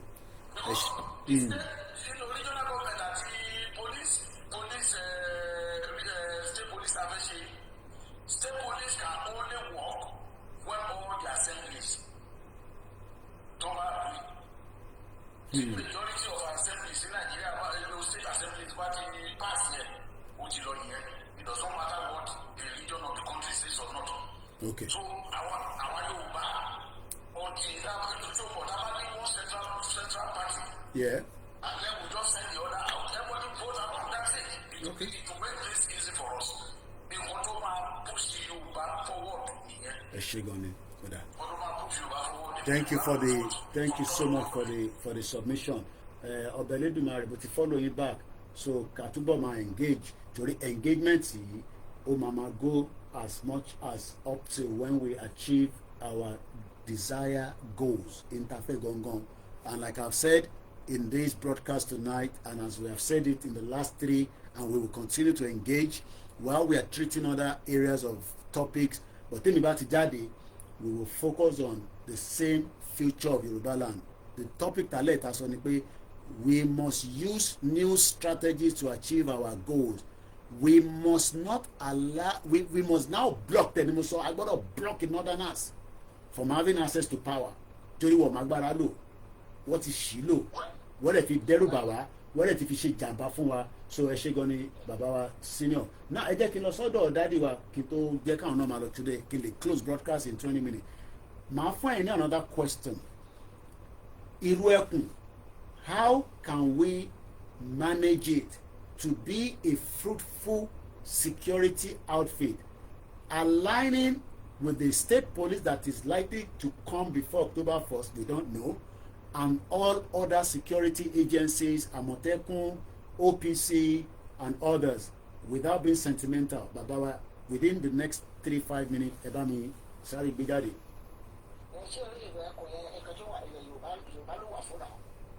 Ẹ mọ̀ sọ fún àwọn ẹ̀yà tó kó ilẹ̀ Yorùbá náà ni mo ń sọ fún un ní kàn mí tá a bá ń sọ̀rọ̀ ilẹ̀ Yorùbá là ń sọ̀rọ̀ dádì á sọ anything tó sí tó kàn wá pẹ̀lú tó ń lọ ní gbogbo other side.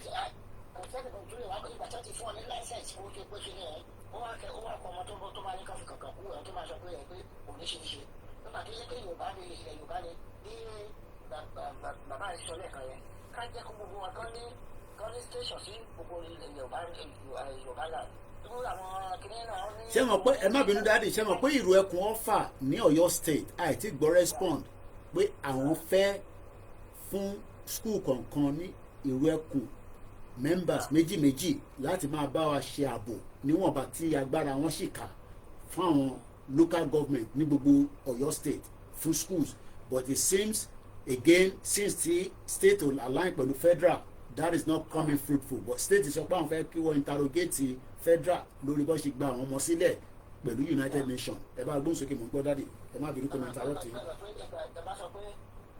A máa ń pe àwọn kan ní ọmọ àlè, kí ṣé gbogbo ọmọ àlè ní òun wà dáadáa o. Orí bí tó máa lè kọ ọmọ àlè gan ló ti hùwà ju ọmọ ọkọ lọ.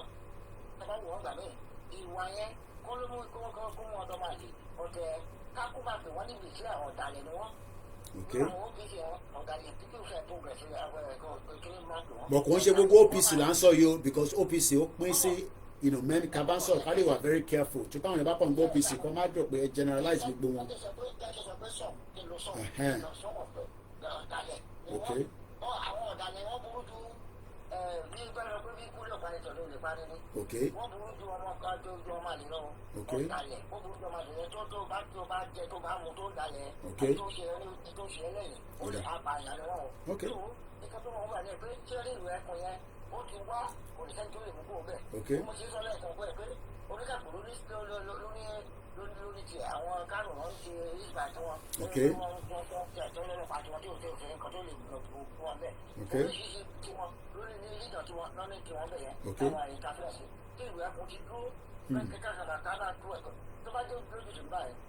Every state kan náà sọ kárí pé àwọn tax ló jẹ́ pé wọ́n wá kọ́ mọ́ ni wọ́n ti gbà kan lù láyé ní UK nígbà tó sọ wá pé ẹ̀fẹ́ wá tó wá gbé wá wá pé àwọn burglars wọ́n ti pọ̀ jù pé kí àwọn òkè à bí àwọn tí ò níṣẹ́ lórí wá bọ́ọ̀kì ilé yẹn pé kí àwọn òkè à òní òpè kí à kí n san 1% nínú sálárì mi fún àwọn tí ò níṣẹ́ dàbí ká wá bọ́ọ̀kì ilé yẹn oníwọ̀ ẹ̀kọ́dẹ̀ sáyẹn pé 1% ọ̀pọ̀ gbàgbé náà ká máa fún ọdún 1% every month. Okay.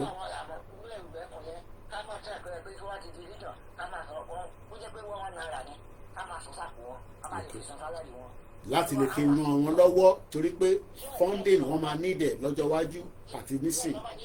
Okay. Kò ṣe kí state governor ní gbogbo state kankan ṣé káwọn náà kọ́ ní small budget fún ìlú ẹkùn ìjà àwọn tó kù ní máa sọ pé ẹ̀ fáwọn ní budget ṣé tó ló jẹ́ Ìgbòho ni.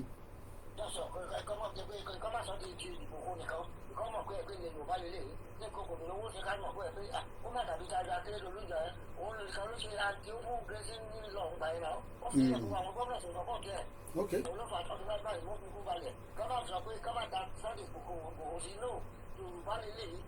Ìwé kan orúkọ tó kàn sọ nìyẹn kì í ṣe lẹ́yìn Ìgbòho rẹ̀ lẹ́yìn Ìgbòho tí ó lọ́mọ sí ìbáyé ni àbórí ìyàwó sí Nàìjíríà ni tó jẹ́ pé àwọn ẹ̀kọ́ wa máa ṣọ́ ó yẹ ká gbé lárugẹ ní ká sọpọ́tẹ̀. Ẹ ṣe gan ni.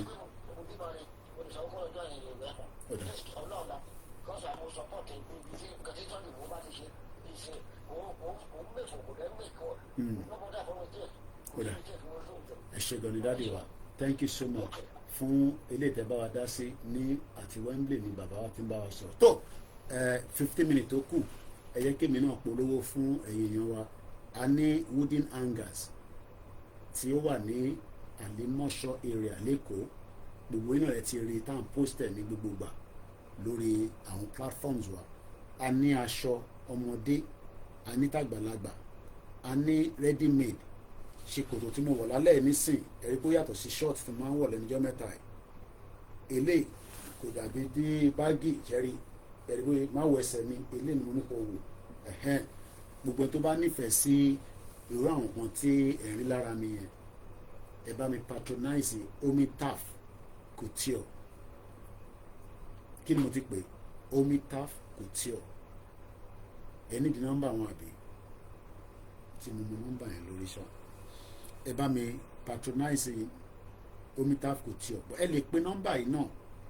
Tẹ bá ti pe nọ́mbà yìí wá dá yín lóhùn fún inquiries +234 803 470 6520 +234 803 470 6520.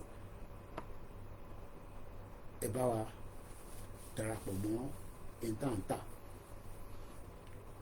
Ẹ bá tẹ̀ fún wa ní owó, ẹ bá wa darapọ̀ mọ́ ìtàǹtà. Kódà ní World Cup tó ń gbá lọ tán yìí, ṣe mọ̀ pé hydration break tá a máa ń rìn yẹn, ṣe mọ̀ kó fi ń ṣe advert l'Amẹ́ríkà ní láwọn TV station wọn. Is a big time advertisement ní minute of it lọ fún hydration break yẹn. But àwa náà máa ní structure tó bá yá nínú ọ̀bá tá a máa make sure pé advert a máa lọ lórí ìkànnì wa, torí òun la máa fi fọ́ǹdì iṣẹ́ tá à ń ṣe. Àti jókòó nísìn ó ti lọ bí wákàtí mẹ́ta, kò ń ṣọ̀fẹ́ ní akọ̀jókòó báyìí. Number one, lóòótọ́ àgbà time ẹ̀yìn náà, but time làwa náà fi ń ṣiṣẹ́. A tan gbogbo system sílẹ̀ nísìn. Àwọn electricity bill wọ́n ti send message sí wa nínú studio wa pé ṣá ti gbàgbé pé àìtí sanwó. Àwọn omi tá à ń lò nínú studio wa yìí wọ́n ní ṣá ti sanwó.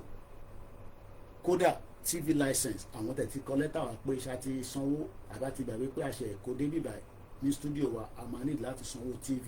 Ẹ ṣáà rí tí mo pariwo nínú TV kò ń ṣọ̀fẹ́. So ẹ̀yin tí ẹ bá nífẹ̀ẹ́ ń tàn ṣe níbí báyìí tí kò ń ṣe pé kọ̀ wá gbọ́rọ̀ nìkan, bọ̀ ẹ fi bá wa dá sí i, kò sówó tó kéré.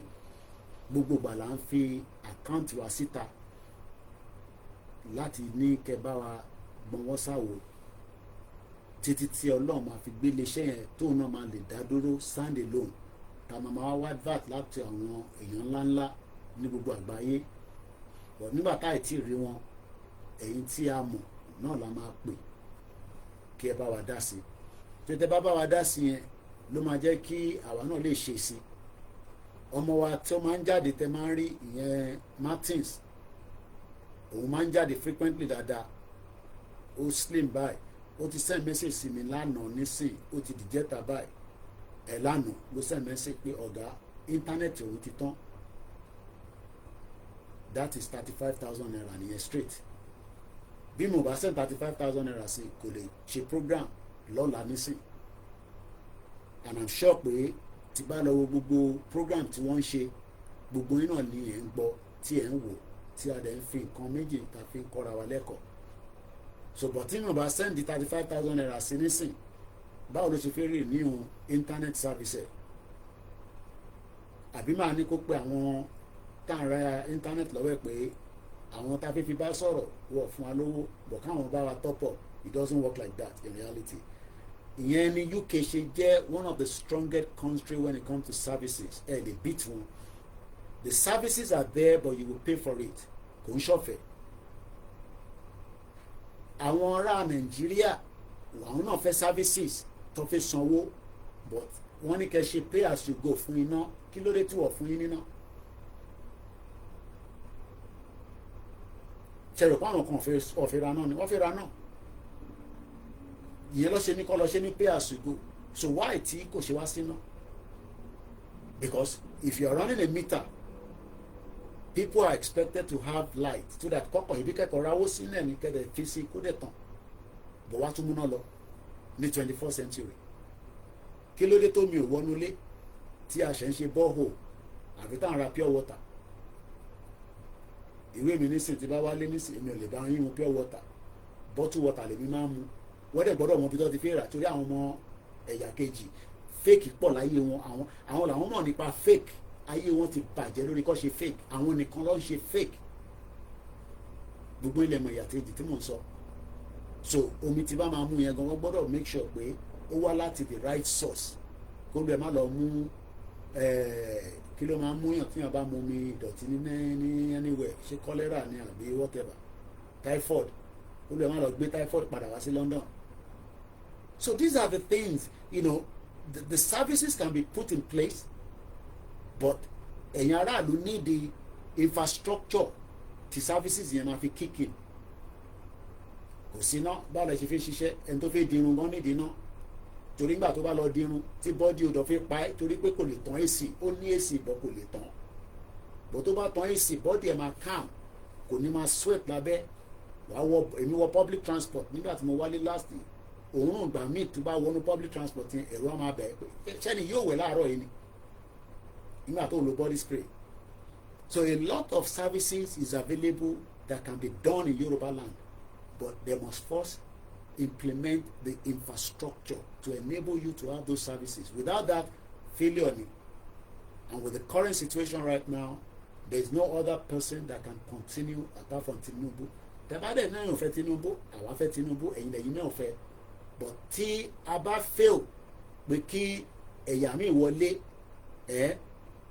a jẹ́ pé àtúnṣe tó máa start all over again. Ó sì bẹ́tà ká sì máa wọ̀ ẹ̀yà tiwa ká dẹ̀ máa béèrè intan fẹ́ ẹni fẹ́ restructure kó máa béèrè ẹni fẹ́ independent Yorùbá nation kó máa béèrè ẹni tó dẹ̀ fẹ́ kúrò ní Nàìjíríà náà kó máa béèrè ẹni tó bá fẹ́ jápa gan sẹ̀ kó béèrè lọ́wọ́ president Tinubu pé ọ̀nà wo ló máa gbà jápa sórí omi ni àbí kó gba visa tó bá láǹfààní àti kúrò ní Nàìjíríà máa kẹ́ni kankan fúnlẹ̀ pé ó difficult nílò ìbò ọmọ máa bọ̀ kájọ máa ṣe tó bá lè lo African country fair enough má jẹ́ káwọn tó ń tan ring light tó ti wọ London àwọn mo fi ṣépè mo ti fi sọ pé àwọn ọmọ àlè àwọn wà ní London wọ́n sọ fún pé London is difficult sọ fún wọn pé tí wọn náà bá dé wàá mọ bó ṣe ń rí don't be fooled any opportunity that you have japa torí Nàìjíríà ò tí gbádùn búrẹ́dì ò ṣeé jẹ nígbà máa jáde láàárọ̀ yìí nísìn mo dín ẹyin 3 pẹ̀lú iṣu yẹn gan ṣì wà ní fridge ẹ jẹ́ n fi wọ̀nyí mo ò lè jẹ tán wàláì ẹyin 3 ni mo dín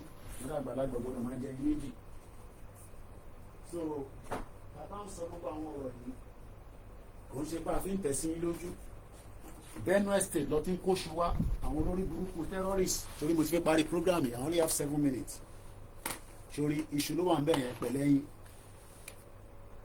torí nílùú yìí a máa ń kò sí time so abẹ́ṣu yẹn wà kó sínú freezer tó bá wá fẹ́ sè tómi bá ti gbóná wá jù sínú ẹ̀ òun lélẹ̀ kódà ìgbà tí iṣu yẹn fẹ́ jiná mo tún fi pọ́tà sí ó lè yàn lẹ́nu òun nìyẹn iṣu ni òun ni pẹ̀lú ẹyin 3 làgbàlagbà máa ń jẹ mo gbọ́dọ̀ jẹ 2 àgbàlagbà ní mí ọmọ kékeré inú lẹ́gàn sẹ̀ 2 ló máa jẹ ẹyin 4 rẹ̀ kí n máa jẹ bọ̀ iṣó mi máa pọ̀ ẹ ṣe gan ni a kú 4 days ní ọ̀sẹ̀ àti ìwé ìlàlẹ́ inú mi nù so ìjọ òun ni wọ́n ti jẹ́ yín gbẹ̀yìn kí ló ń mọ ìjà poultry kí ló dé tẹ̀ ń ṣe poultry business o need 24 hours electricity wọ́n bẹ̀rẹ̀ kó má níná gbogbo adìyẹ yẹn máa kú dànù ni àtàwọn àǹbẹ̀ ó má dẹ̀ lọ sápálù ẹ̀ lórí kí ni mo ní díẹ̀ sí kí má lọ gbèsè mi bá wọn gbà aráàlú òyìnbó èmi ò ń ṣe bọ̀bọ̀ tó máa ń ṣe content tó ní bákan lọ́ ṣe mọ mi bákan kò sí ló kàn mí pẹ̀lú mi nù. àwọn royal family àwọn ọmọ bọ́ ṣe máa ń mumi ọmọ bọ́ ṣe máa ń jẹun èmi ò ń ṣe royal family ọmọ Yorùbá ni mí ọmọ aládé. A lot of things needs to be done láti make life easy fún yín bọ̀wọ̀ fẹ́ kú láìsí easy fún yín torí àwọn olóṣèlú fẹ́ control yín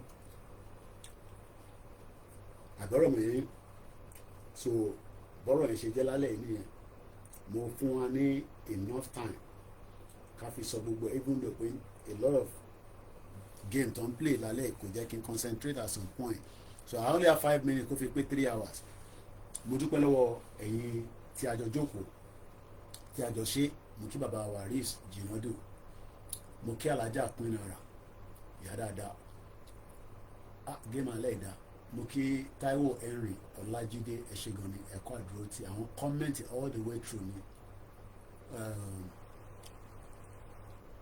Ọlánrewájú Ajíbọ́lá mo rí Ọlákúnlé Sunday mo kí gbogbo alẹ́ nǹkan sí. Níbo ni àwọn tó gba country níbo ló bá ṣe dé? Àwọn tọ́nà àwọn ti declare Yorùbá nation. Ẹ̀wọ̀n mi ràn ní 5 minutes náà ló kù kò tẹ̀ tó 5 minutes ó kù 4 minutes. Àwọn tọ́nà àwọn ti declare àti gba Yorùbá nation àwọn ti gba country níbo ló bá ṣe tí wọ́n dé? Ọlọ́run ọba Elédùmarè wà pẹ̀lú wa. Don't be fooled by anything lórí social media pa ti gba country kò sí nǹkan tó ń tọ́pọ̀ ti gba country. The reality is Nàìjíríà ṣe lórúkọ tí gbogbo èèyàn mọ ìlú yẹn sí lálẹ́ yìí. But it has a lot of issues tó wà ń bẹ̀ láti 19th century ló ti ń bọ̀ orin bọ̀ amalgamation independent. Mo ti ṣe program 8 military coup ní Nàìjíríà rí láti 1966 títí dé 1983 tí Babangida fi gbà tó fi náà step aside. Wọ́n gbé Ṣónẹ́kàn wá fìdí ẹ́ wọ́n wọlé lẹ́yìn wọ́n gbà kúrò lọ́wọ́ ẹ̀. Abacha dé ó ti Abíọ́lá mọ́lé. Abíọ́lá mu tíì l'Àbújá wọn ní Abíọ́lá kú. Wọ́n gbọ́ Ọbásanjọ́ dé ó jẹ́ president abẹ̀rẹ̀ new democracy. Ẹ̀wá ìṣe pé democracy yẹn máa right. Democracy Nàìjíríà dàbí ti abroad tabakàn sọ̀rọ̀ akọ̀fin ṣàpèjúwe kéékèèké ni ó igi mú jìnnà sórí ó jìnnà pa pé ẹ máa dé standard ibi tí democracy ti wá dé lálẹ́ ní UK ìrọ̀lẹ́ pa another 30 years a lè rí nínú Nàìjíríà. Àmàlà and ẹ̀bà politics là ń play nínú Nàìjíríà àdèmà play tó máa benefit wà ní as it is right now. Torí tí power bá kúrò lọ́wọ́ President Tinubu túwó politics lè máa play. Ẹ̀wọ̀n pamala wà lá ní àtẹ̀bà. Tí President Tinubu bá kúrò lórí government tí gbogbo tí à ń sọ pé kó bọ́ sí tí àdèmọ̀ kó máa bọ́ sí tó bá ti bọ́ sí àwa ṣe lọ play túwó àgbẹ̀gìrì politics. Torí àwọn málà ló ní túwó àjẹ túwó orí wa pa túwó ṣìǹkáfá la máa lọ jẹ. So mo kí gbogbo wa lẹ́ẹ̀kan sí ọba Elédùmarè adúró tiwa kò ní fi wá sílẹ̀. Àlàáfíà ara kò ní fi jẹ wá.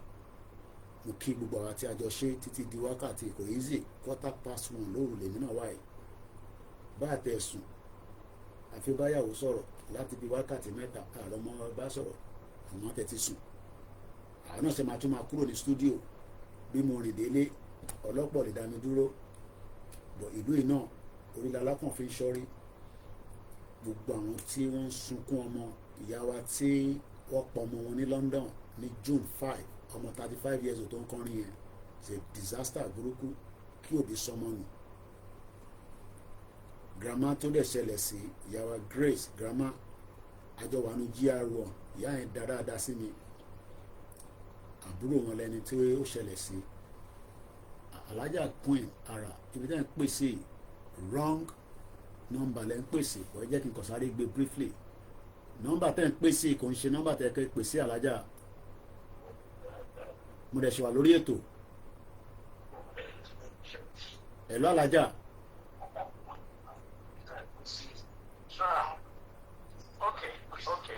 Ṣé fẹ́ dá sórí ètò ni àbẹ́ fẹ́ bá mi sọ̀rọ̀ lẹ́yìn? Okay, all right, ìyá dáadáa ìyá tó fọwọ́ síbẹ̀ nìyẹn. Ìyá lálùbáríkà ẹ ṣé gan ni. So ẹ̀yin èèyàn wa ẹ má bínú alájà Queen ara ni àwọn ti ṣeré bẹ́ẹ̀ s'account wọ́n ní kí n lọ wọ account. So mo dúpẹ́ lọ́wọ́ gbogbo ẹ̀yin wa. Bẹ́ẹ̀ ni tá bá jẹ́ kí ẹ wò pé bóni bàbá tún gbà wọlé lálẹ́ èmi náà kọ̀ ọ̀rọ̀ náà ni túwó ṣìǹkáfà politics wàláì 3 hours ti pẹ́ jẹ́ máa lọ. Nàìjíríà tó bá júwe Nàìjíríà fún wa sáré ọlọ́run wà pẹ̀lú President Tinubu. No going back. Last man standing. God bless the Federal Republic of Yoruba land. ọlọ́run fún President Tinubu ṣe. Ìgbòho ṣá, mo pe bàbá lórí fídíò kọ̀ lánàá, bàbá dáadáa. Ìgbòho irú máa ń láì kíkan rojú ẹ̀ lẹ́ẹ̀kọ̀ọ̀kan pé lórí fídíò kọ̀. Irú mọ́lẹ̀. Mo ní báwo lè ṣe rí ọ̀rọ̀ football England àti Argentina sí. Love England. Adúpẹ́ fọlọ́ pátá ẹ̀gbá kìíní. Mo like football gan báyìí. A great man. Ẹni tó bá mọ Ìgbòho is a great man. Gbogbo yín náà lè máa láǹfààní àti rí yàtọ̀ sí bá ṣe ń rí lórí social media. Mo kí gbogbo alẹ́ǹkan sí. Mo kí gbogbo ẹgbẹ́ pátápátá látòrí YSDM, Ìfẹ́lódùn, Ìgbòho Day, gbogbo àwọn Iron Lady, Ìjẹ̀bú parapọ̀. Ọlọ́run wà pẹ̀lú gbogbo wa. Kò easy. Sorúkọ tèmi náà ni Ọláyọmí Kóìkì. A tún máa gbìyànjú láti tún láǹfààní àti bára wa sọ̀rọ̀. I might take a bit of breaks again because I'm very busy. But lágbára Elédùmarè nígbà tí ààyè bá tún gbà mí, ẹ tún máa rí mi lórí ètò. God bless you all and God bless President Bola Ahmed Tinubu and all our fathers. Koikimedia, bringing the world closer to your doorstep. Gbogbo ẹ̀yin tẹ́ dá sí comment àtẹ̀yin tẹ́ comment tẹ́ wà lábẹ́ ètò. Ọbẹ̀ Elédùmarè kò ní pa wá rẹ́ o. Ìran wọn rẹ̀ ní parẹ́ láṣẹ Èdùmarè lórúkọ Jésù Kristi inshallah. Mẹ́tẹ̀ẹ̀ta lè mi ṣe 3-1 ní mí bí ṣe mú nìyẹn. Kọ́lọ̀ bá mi foríjì ìyá tó bí mi lọ́mọ. Lára àwọn àwọ̀ntàn fún mi tí mo ti gbà lélẹ̀ mo láìkẹ̀ ẹ̀rí àṣemáàlì nìyẹn lọ́jọ́ kan. Ó máa wá bí olè lóru ni. Mo kí gbogbo ẹ̀yin wòlé àti babaláwo àtàfà àtẹ̀yìn yàrá ṣòrògà. God bless you. Mo dúpẹ́ lọ́wọ́ ìyàwó mi àtàwọn ọmọ Oòduà. Yorùbá nation, no retreat, no surrender. But for now, our strategy will be changed on my own platform. Koikimedia, bringing the world closer to your doorstep. Good night.